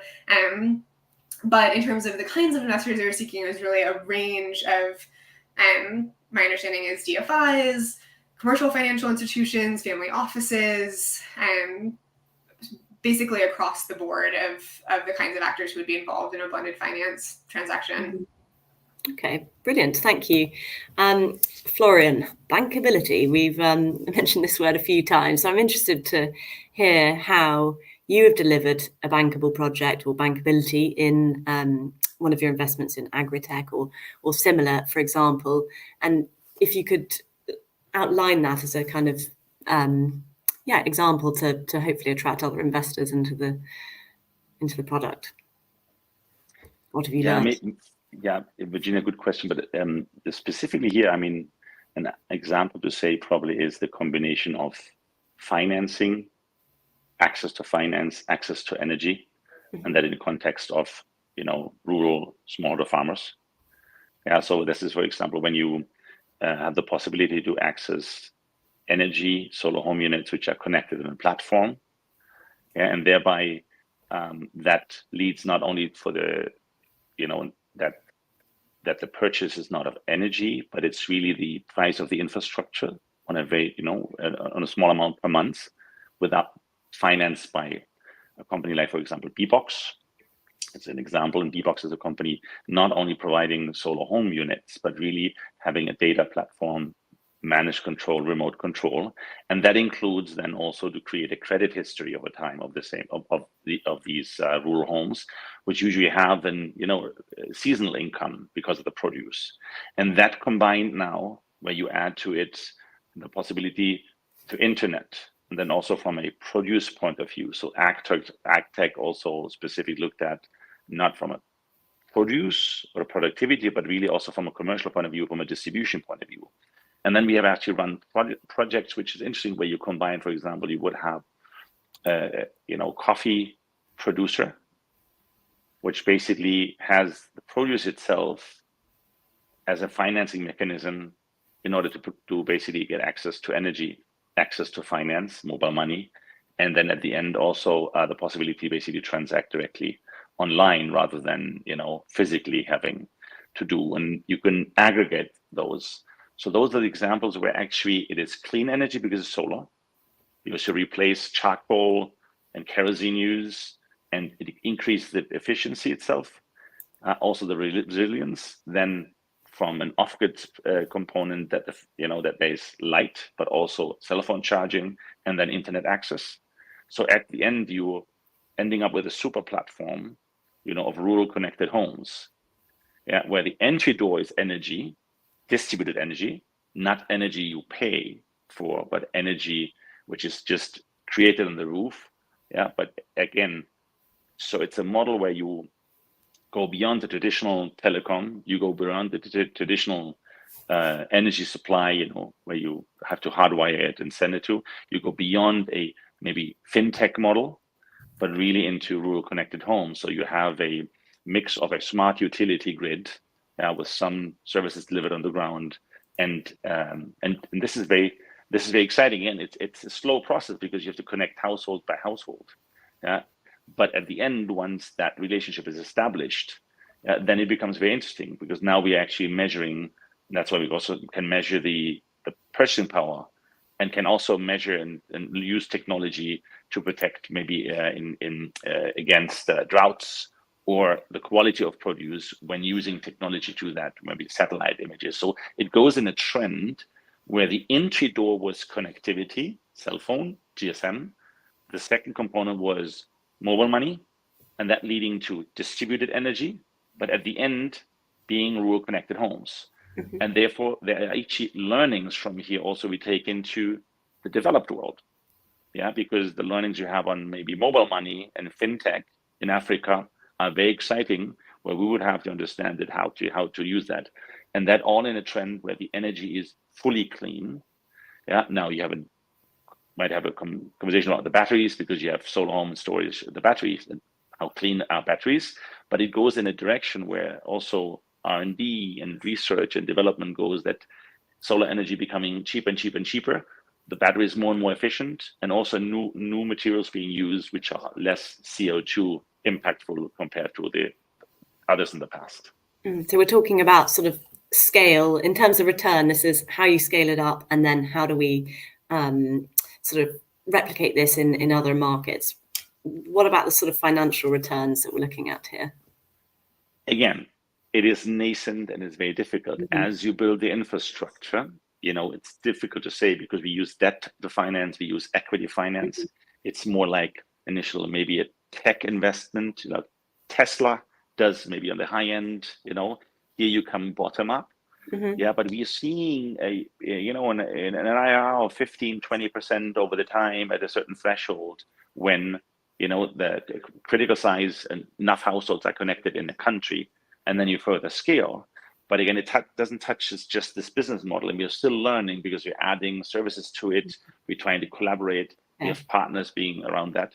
But again, it is from a business perspective exciting. It taps into a huge underserved market and the long-term sustained growth. However, the initial investment, as in many markets to create, is a high burden, and therefore, of course, now concessionary money, DFIs, sometimes also some grants to actually get off. All that combination, which we now have crystallizing into blended finance funds and the different layers into it. Brilliant, thank you. Laura, I see you smiling and nodding there. Sounds like you are familiar with this very intricate and challenging sort of projects to get off the ground. But we are, not only are we running out of time, but we're also running out of time to scale up financing and scale up adaptation projects. So in your experience, how can we accelerate this and deliver on a larger scale? I guess is blended finance doing enough to really bring in that capital? What are your key takeaways? Yes, I think we can do a lot. As I have mentioned earlier, it's not just about money from the public sector, money from developed countries, but it's actually money from the private sector, because private sector are just looking for bankable projects. So I think the challenge there is to create a business proposal on adaptation to tell the private sector, hey, this is the money we need and this is the return on investment, so that we attract them to come and engage in adaptation and resilience building. And there are a lot of success stories about how we can do it. And it's not just private sector doing their own thing, but it's a collaboration with the community. It's understanding the data, making available technical assistance resources, because some private sector may need that in order to take on the risk, so that they know more about the knowledge gap in order to help communities or help, let's say, a city to adapt to climate change using their own resources. And there are financing arrangements that could actually work, public-private partnership, green bonds are there to also explore. So we have a number of things to explore and a number of success stories that we can learn from. And Morgan has mentioned the Lightsmith Group. I think they have so many examples that they can share, that some developing countries might be interested to understand and be able to apply in their own countries. Brilliant, thank you. And we are running out of time, but I very quickly would like to steal 2 minutes from the next session to ask you quickly whip round, what are your hopes and expectations for COP27 when it comes to adaptation finance? What can be delivered? Morgan, let's start with you.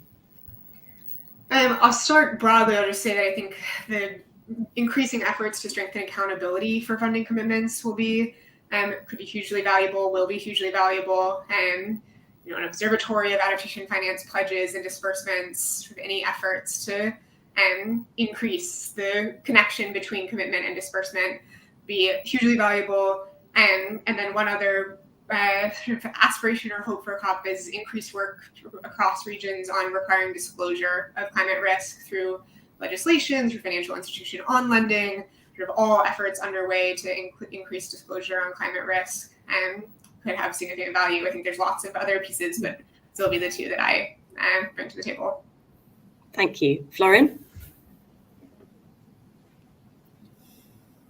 Yes, again, the outlook on the potential of it is where you need to align all parties on a common problem.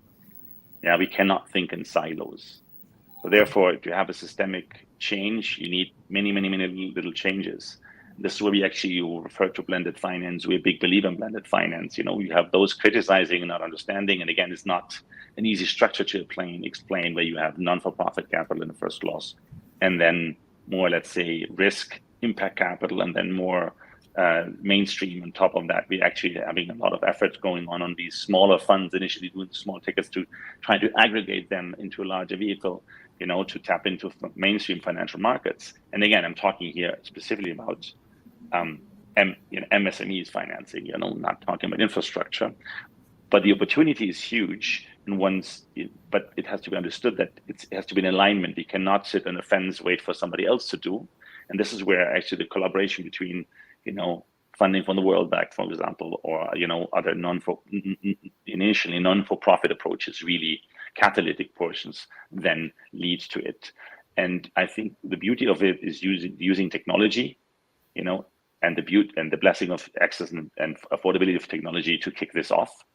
But the devil lies in the detail, and very often financial markets are not necessarily innovation friendly, because they have specific structures on the decision-making process. And therefore, we need, as Morgan was saying, also the policy to come in, to open the gateway. We need support from the government, the support from the private side, the support then also on the ground. And we need to look beyond our physical boundaries of a country, but really in a greater sense. So that's would be my takeaway. Thank you, Florian. And Laurie?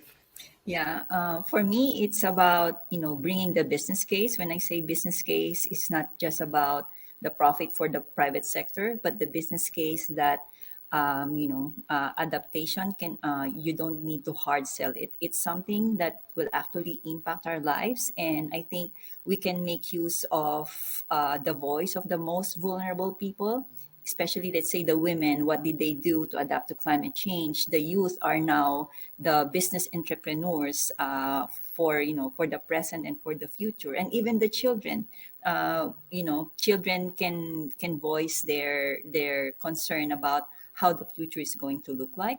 And if we are able to show the success stories, show what is meant to collaborate and rally on a particular vision that we want to do for the future, I think that's how we should do it. Mm-hmm. Perfect. Well, thank you. And I'm very sorry that's all we have time for. Thank you very much, Laurie, Morgan, and Florian, for joining me today. It's been a very interesting discussion.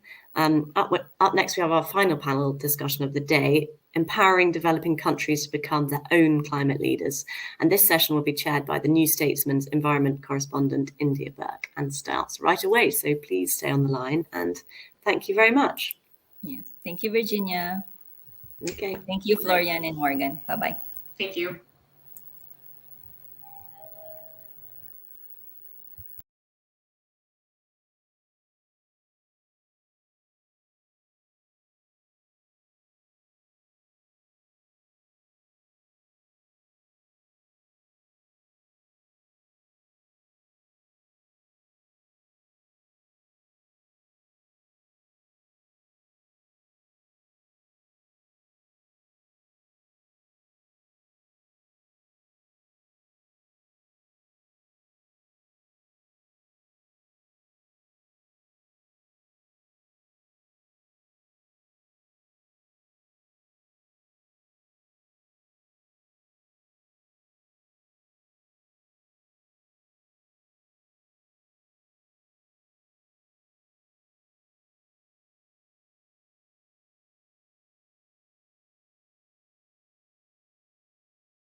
Great, I think we have everyone here. Well, hello again, and I hope everyone listening has enjoyed the sessions we've had so far.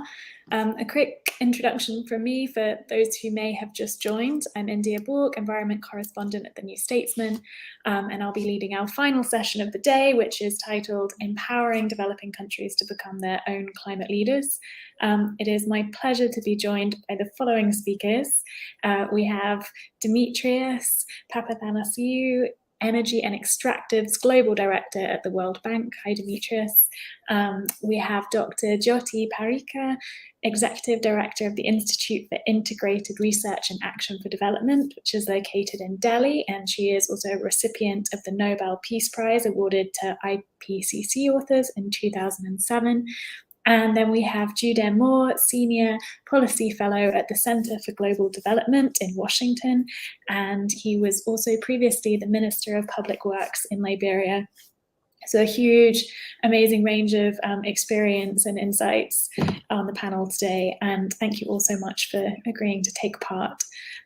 We would also really like you, our audience at home, to get involved. Please submit your questions at any point during the discussion by the text box below the video, or clicking over the eye icon in the question box, and I will try to field as many as possible after we've heard from all three speakers. And the hashtag is Making Sense of Net Zero if you're posting on social media. So I'd like to start by noting that it is often developing countries as well as small island states who have been pushing the rest of the world for more ambitious action on climate, not least since they are the ones disproportionately affected by the impacts of a warming world. And with the World Bank estimating, I think, that climate change could push an additional 100 million people below the poverty line by 2030, it's ever more urgent that their voices are heard. At COP26 last year in Glasgow, richer nations made a historic commitment to provide lower middle income countries with $40 billion annually in something called adaptation finance. This is to help communities protect themselves against threats to life, livelihoods, homes, farmland, and it builds on the $100 billion of annual climate finance for mitigation, which was pledged at COP15 in Copenhagen in COP15, of which I believe around $83 billion annually has now been pledged. So it's still a bit short. Both those amounts are dwarfed by the amount the OECD and International Energy Agency reckon fossil fuel subsidies in 51 of the largest economies come to. In 2021, it was $697 billion and is likely to be even higher this year since the invasion of Ukraine. So with all that in mind, I would like to start by asking you, Demetrius, how does the World Bank suggest supporting developing countries within this increasingly complex picture that is the transition away from fossil fuels? Thank you very much, India. Thank you for inviting the World Bank in this event, and it's a pleasure to see Judeh and Jyoti as well. In terms of what the World Bank has been doing on that space, I would like to focus on two things. First of all, we issued about a year and a half ago our climate change action plan for the next ongoing 3-4 years, where we clearly laid down the priority for the World Bank on supporting climate change for all of our clients. And in terms of the way our efforts have been evolving over time, the portfolio of the World Bank when it comes to energy investments has substantially shifted from general support into investments that will enable additional renewable energy integration into power systems across the world. And we have certainly refocused the investments itself of what we're doing towards renewable energy. There are several different examples that I can quote from around the world where we have been trying to assist countries in the energy transition. One good example in one of the most important systemic countries for the energy transition would be in India, where we have launched more than 4 or 5 years ago. We committed to support the government of India into their solar projects, and where we have committed more than $1 billion that has leveraged a very substantial amount of additional investments, especially in large-scale solar parks, and has certainly brought some very low prices for solar in India. And we have been supporting them as well on strengthening further the institutional setup. So the way that we think about approaching the energy transition is that financing is very important, but it is really, truly important to make sure that we put in place and we make sure that governments have targets on the energy transition. They can develop the institutions that will be needed to support this energy transition, work on a pipeline of projects, and then we can come in and help de-risk these projects, increase the confidence of investors in the sector, so that whatever concessional financing and the limited resources that we can bring from the climate finance and from our own World Bank resources, which are there but are only a drop in the ocean of what is needed, find ways so that we can really leverage additional financing from the private sector. So this is the way we've been thinking about it. And for sure, with the current upheaval in energy markets, I think everybody's work has become much more urgent on making sure that we help in finding alternatives to the fossil fuels that have been plaguing economic development and creating a lot of uncertainty, especially these times. Thank you. No, thank you. You mentioned needing to develop the institutions that can deliver the energy projects. Could you just give an example? That's always useful. So I think when we talk about institutions, there's a number of different places that are weak in several of the countries where we work in, and that make investments in renewable difficult. What is important to reiterate is that renewable energy investments and clean energy investments in general are very different from fossil fuel investments, because the capital that you need to put in place for similar amounts of energy is 5, sometimes 6 times more than what you would need for thermal power. Now, the big difference, of course, is that you don't pay anything on recurring cost for fuel. Whereas with thermal power, what you have is you pay a lot for fuel, but what you do is you pay it as you go. And as you know, for many of the countries where we work in, it is for consumers, it's much easier to pay as they go. So we have to make sure that we have institutions in place that create sufficient and credible financial flows of payments for energy and clean energy that can support the significant capital upfront investments that are needed to support the investments themselves. So, and again, since I started with India and since Jyoti is there, let me give you an example of what I think is a good example of how institutions can function and help with the development of these clean energy initiatives. And we worked with the government of India in a relatively new institution that was set up just a few years ago, the Solar Energy Corporation of India. And the Solar Energy Corporation of India had started off with basically nothing in place. And they needed support from putting together a business plan, hiring personnel, developing power purchase agreements, and developing mechanisms of risk mitigation that would give confidence to investors that they could come in and do investment in solar parks. So I think this type of institutions, and the Solar Energy Corporation of India is a good example, I believe, that has started giving some quite encouraging results, is what needs to be in place, and it requires support from a lot of the multilateral development banks, definitely requires support from the government in terms of human capital, the personnel that is in these places, and making sure that the best practices and the experiences of how you procure projects, how you develop them, how you work with local authorities can happen at speed and inspire confidence to investors that they can then come in and advance projects in the sector. So I think that is a good example. And there are many others. No, I'm sure there are. Thank you. My second question to you actually is builds a little on the subject matter of the previous session.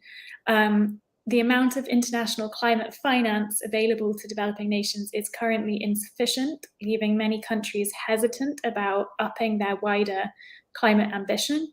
How can the deadlock at the next climate conference be broken? And in particular, how can more investment be encouraged in terms of grants for adaptation, not just the loans for mitigation, which obviously offer returns on investment, so are more attractive than straightforward grants? So this is a very good question, but not one with an easy answer. The current reality in the world is that you have a lot of the countries who are richer, say the European countries and the United States, the OECD countries, because of the double crisis that the world has been facing. First of all, the epidemic, and then, especially in Europe, the war in Ukraine. We are in a situation where the economy is not functioning at an equilibrium and is not working as it worked before the epidemic hit in 2019. So we still see very significant supply chain problems throughout the world. People are not working full time, they're not back to work.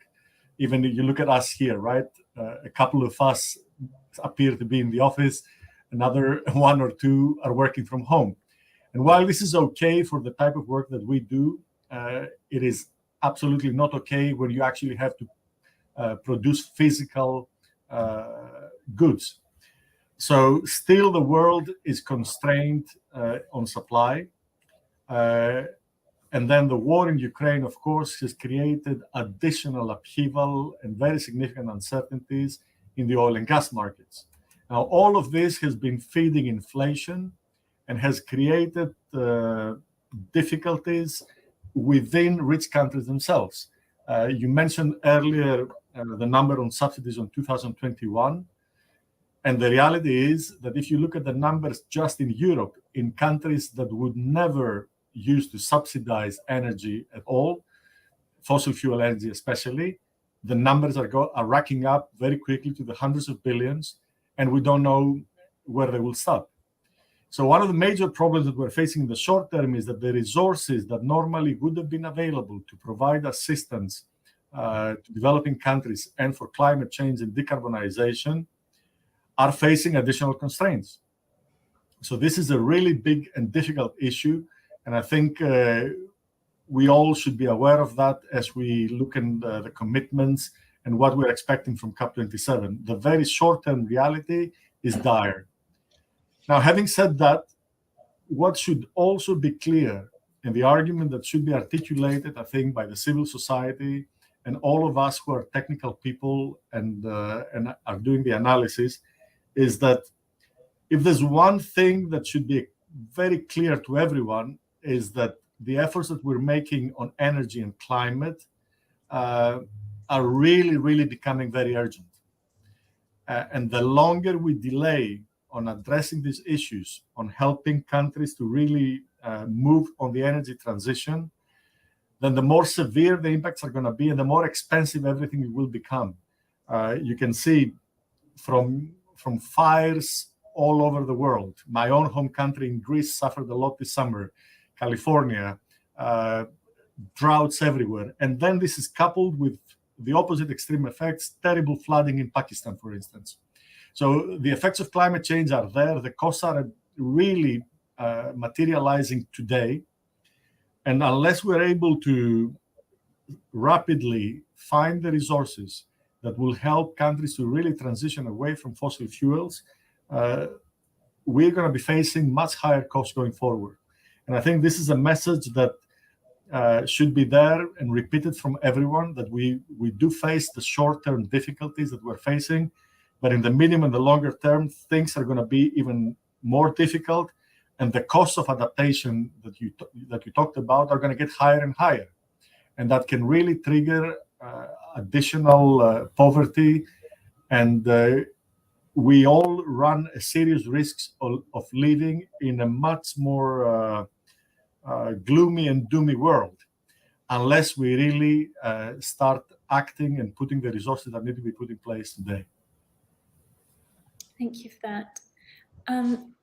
Jyoti, it would be great to come to you next. I was wondering if you could give some insights into what India's strategy is for meeting net zero and what are the particular challenges it's using getting there. Well, India is at a different stage of development. There are still many people don't have access to energy, and so our energy has to grow quite several fold actually, and and per capita in that sense.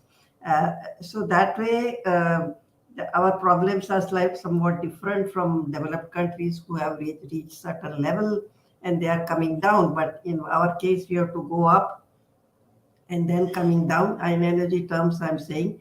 But then CO2 emissions can, instead of going the same way, it can go a little bit less if we start decarbonization process.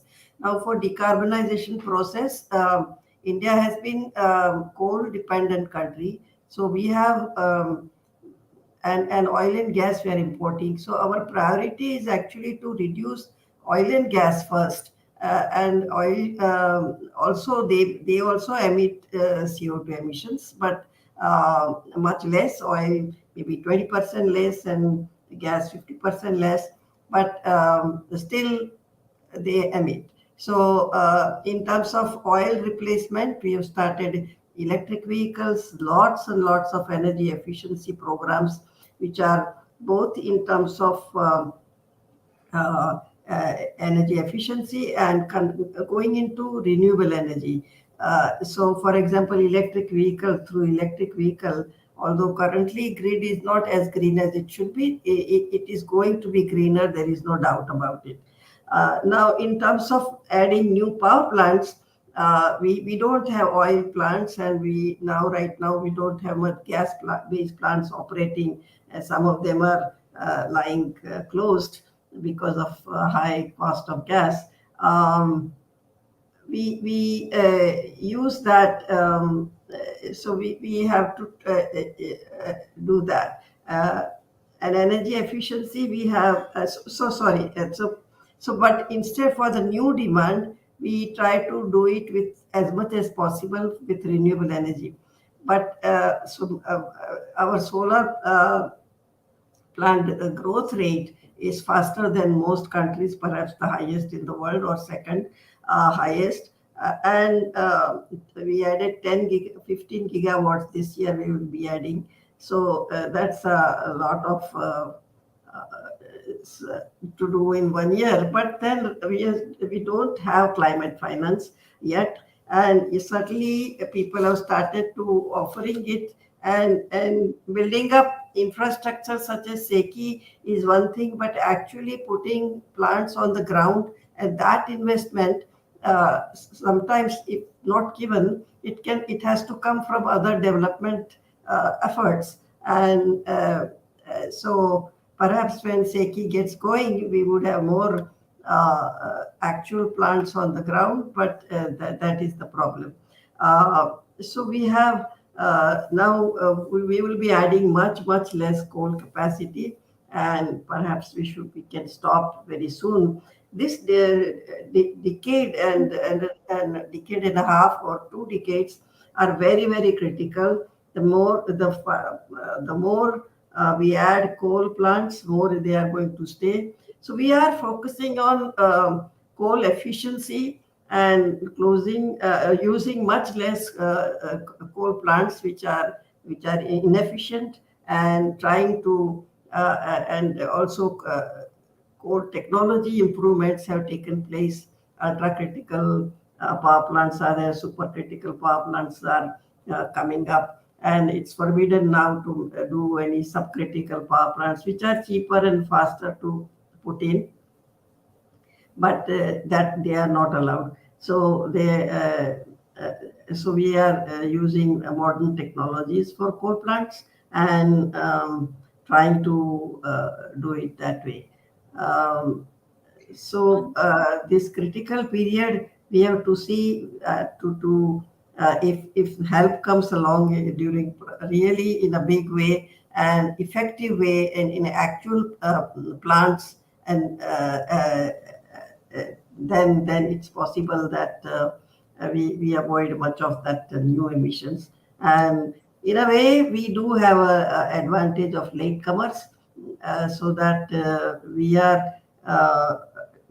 can stop the growth, and already we are 40% of India's capacity is non-fossil, and our Prime Minister has assured in Glasgow that we would have 50% capacity of non-fossil by 2030. We would also go to net zero by 2070, and we would have 450 gigawatt of renewables by 2050 also.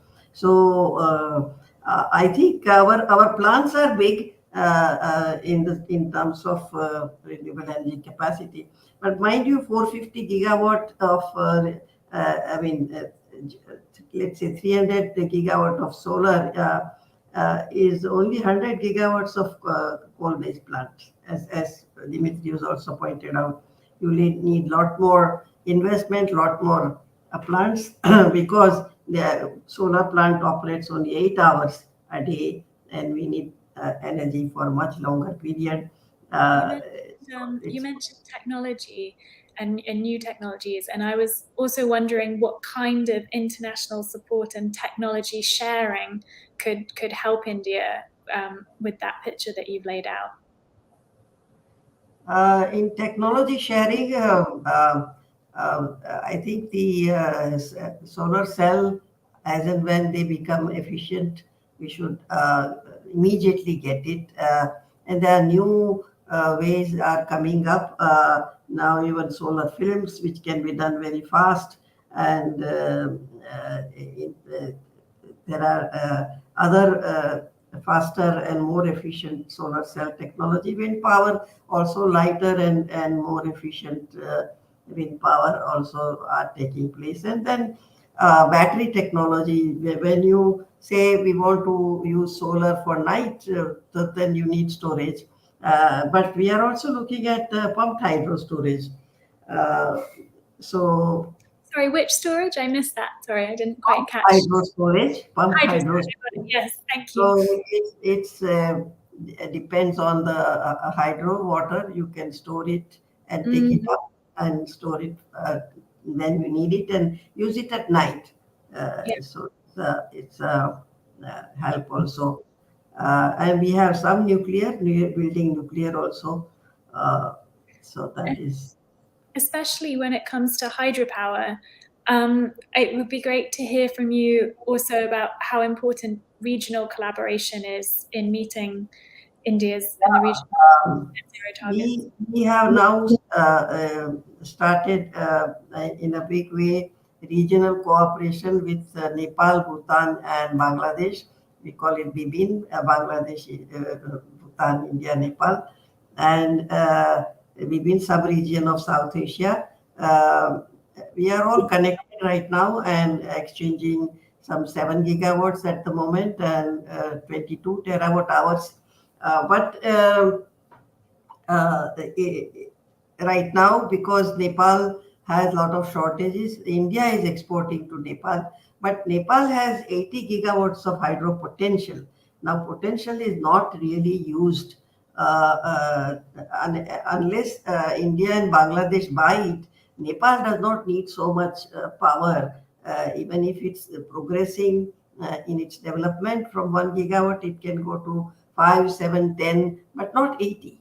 So it can the potential will lie idle, and it will be used by nobody. So we think that if sufficient and Nepal's prosperity will go up because of selling power, similar to Bhutan. Bhutan started selling power to India in early 90s, and then it began to grow economically from the income that it got from power, selling power. So now its per capita income is used to be twice, but again, it's a little bit stagnant. It's still 50-70% more income per capita. They are richer than an average Indian. They are building roads, hotels, tourism, developing tourism. So there's another type of income emerging. It's not just power. In fact, power income now became 20-30%. It was much bigger share earlier because they have been able to develop other sources of income. Other development has taken place all around. So everybody benefits when you do trade of any kind. Actually, buyers and sellers both benefit, then only trade occurs. And so we can, and we did the modeling work for USAID and then later UKID. Now we are doing some more work for ADB, trying to take it through Myanmar and Thailand and so on, whether that works or not. So that showed that by 2050, it could be as big as 40 gigawatts, some maybe even more. And terawatt hour wise, it will be close to 500 terawatt hours. So right now it's 22. So you can imagine how big. But Bangladesh is one which benefits a lot more. And India has agreed to facilitate this, not only by giving more opportunity for them, but also trilateral power collaboration, where Bangladesh's power, Nepal's hydropower will be carried to Bangladesh through Indian territory. In fact, they are not connected except through India. So all three have to, even if they exchange power, they have to do it through India. And India has agreed to do so. Thank you for explaining that. Both you and Demetrios have raised the need for more finance to support the net zero transition. And I would love to ask Judah, what do you see as the current state of the international conversation about the bearing the cost, the responsibility for the cost and bearing the cost? Oh, hang on. Oh, sorry. I was going to bring in Judah to the conversation, if that's okay. Sorry. Thank you. It's a good thing I was muted too, so it allowed the transition. Thank you. Thanks for having me. I think in '92, at the first meeting on the Framework Agreement on Climate Change, there are two principles were agreed. One was that the responsibility for it was shared. It was driven by human activity. But but that responsibility was also differentiated, where some people were more responsible than others. The second part, the second principle there was that those who were most responsible would bear the cost of addressing the problem. And so far, we have struggled. There was the $100 billion promise that was made that has never been kept. For example, you started off by saying that $40 billion was promised for adaptation. Well, recently, I think earlier this week or end of last week, there was a meeting in Rotterdam for the Africa Adaptation Summit. Yeah. And 7 African heads of states were expected, 6 showed up. The only European head of state who showed up was the host from the Dutch Prime Minister. And so the Senegalese president commented that if they could fly from Africa to come to an adaptation summit in Europe, then European leaders who live on the continent could. And I think so this question of who is responsible and who bears the cost of this is an important one that's fraught. And so far, we have not seen the response from the developed countries when it comes to this. The G7 had this agreement with South Africa for $8.5 billion to help South Africa transition away from fossil fuels. None of that money has actually come through yet. It is just a commitment. And the conditions that are attached to that commitment is now a debate in South Africa. So on the question of financing the transition, I don't know if we're getting the amount of support that will be required. I should say one more thing, though, that insofar as Africa is concerned, the climate problem is a huge one, but the climate problem exacerbates and undermines an even bigger problem. That's the extreme poverty one. And so the poorer people are, the harder it is for them to adapt or respond to a changing climate.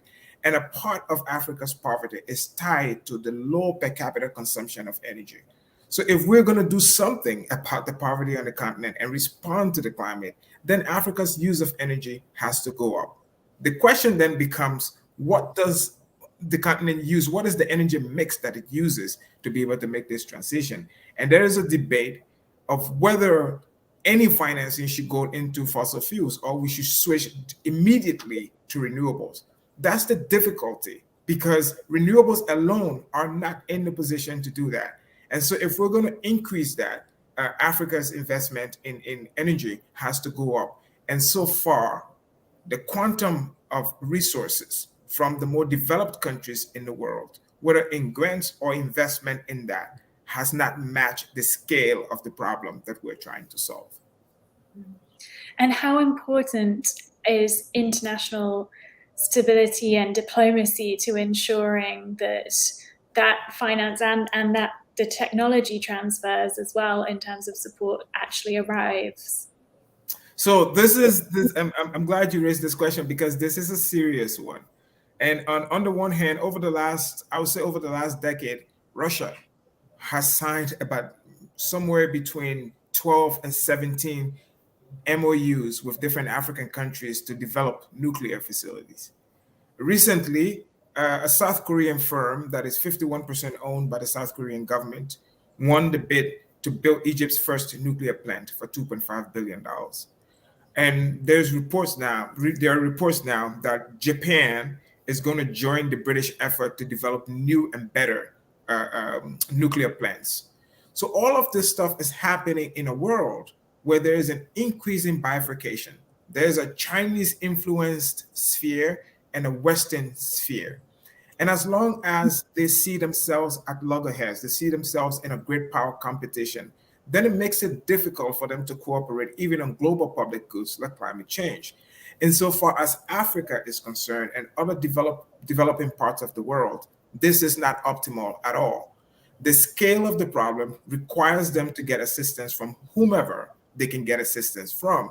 And so in a world where there is instability because there's a great power competition happening, it undermines our collective fight against climate change. So one hopes, and for me, the fear here is that when it comes to the transfer of technology to developing countries and sharing technology with developing countries, it might be what we're seeing with Huawei, where the US has cautioned countries about using Huawei components in their telecom sector and makes it difficult to cooperate. If that becomes the template for engaging, then it is almost impossible to imagine how the US or Western allied countries will be able to share technology with countries as long as the fear remains that it might fall into Chinese or Russian hands. And so my hope is that when it comes to global public goods, we can be able to decide to work together. I'm sure there are areas where they can be competitive, but when it comes to global public goods, especially the climate,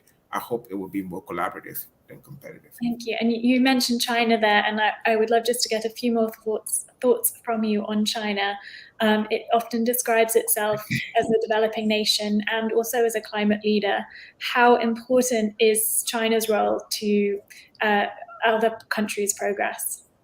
So I like to tell this story is an account from Bill Gates about a materials scientist, a historian of materials, who noted that between 1901 and 2000, the US used maybe about 3 billion tons of cement. But in a 3-year period, the Chinese used 6 billion tons. So the Chinese used more than what the US used over an entire century in a 3-year period. And so while China considers itself a developing country, and it is to a certain extent, China is now one of the largest emitters in the world. And so this idea that we will continue to see and treat the Chinese as if it were a simple developing country, that models the conversation. But I think the Chinese themselves recognize that, because China has been a world leader when it comes to building and expanding renewables, especially solar.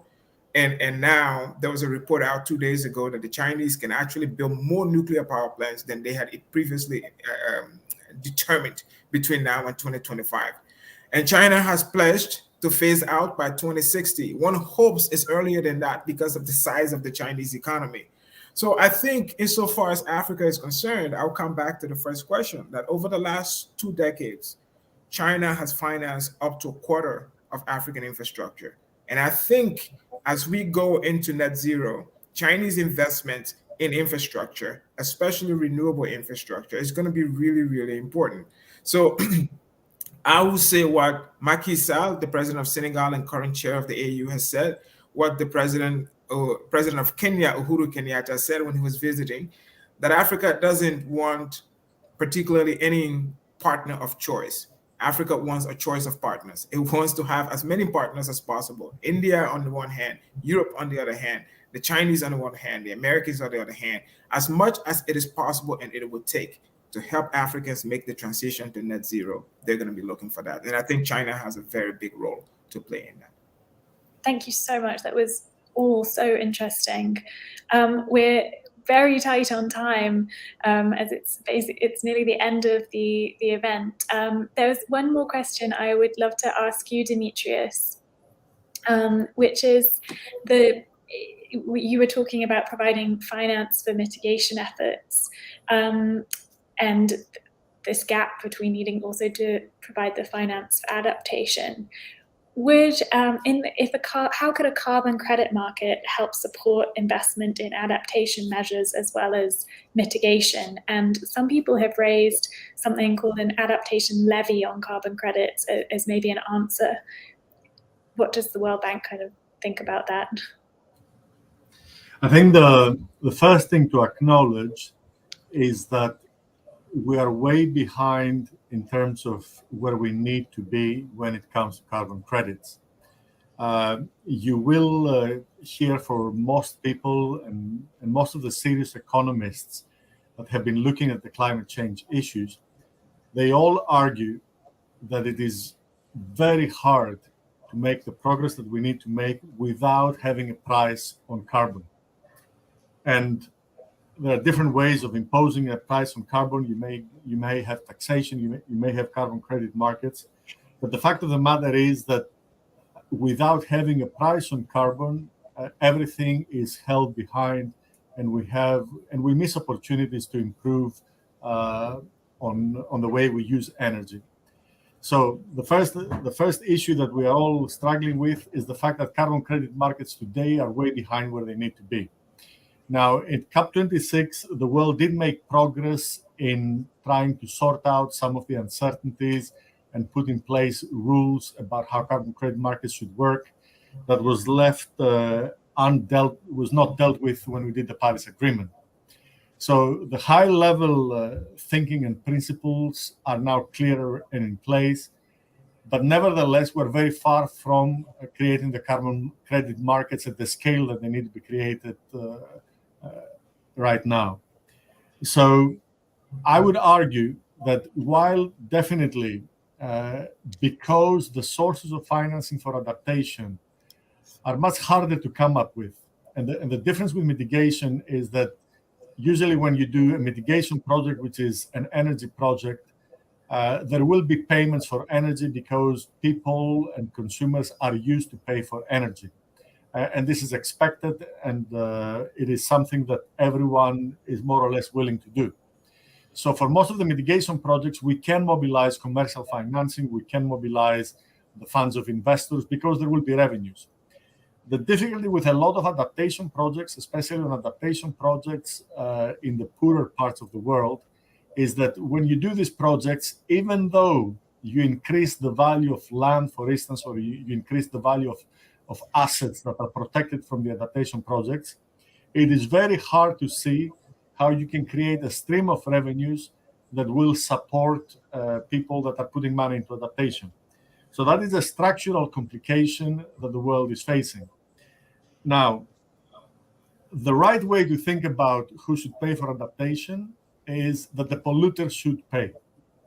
So the ones that have emitted a lot of carbon and the ones that are continuing to emit a lot of greenhouse gases, they are the ones that should be, in one way or the other, be responsible to start paying for a lot of the adaptation investments that are taking place. What I am concerned is that if we do this through carbon credit markets, which are the markets that are supposed to reward the reduction of emissions, we're going after the wrong target. So we should be thinking about putting in place mechanisms so that the polluters pay into a fund for adaptation. Now, again, this is not politically simple. And of course, the high emitters resist it very strongly. And it is the high emitters that are the more powerful and the more significant countries in the world. But that doesn't mean that this is morally or ethically correct. So the world still should insist that the polluter pays principle is the right principle.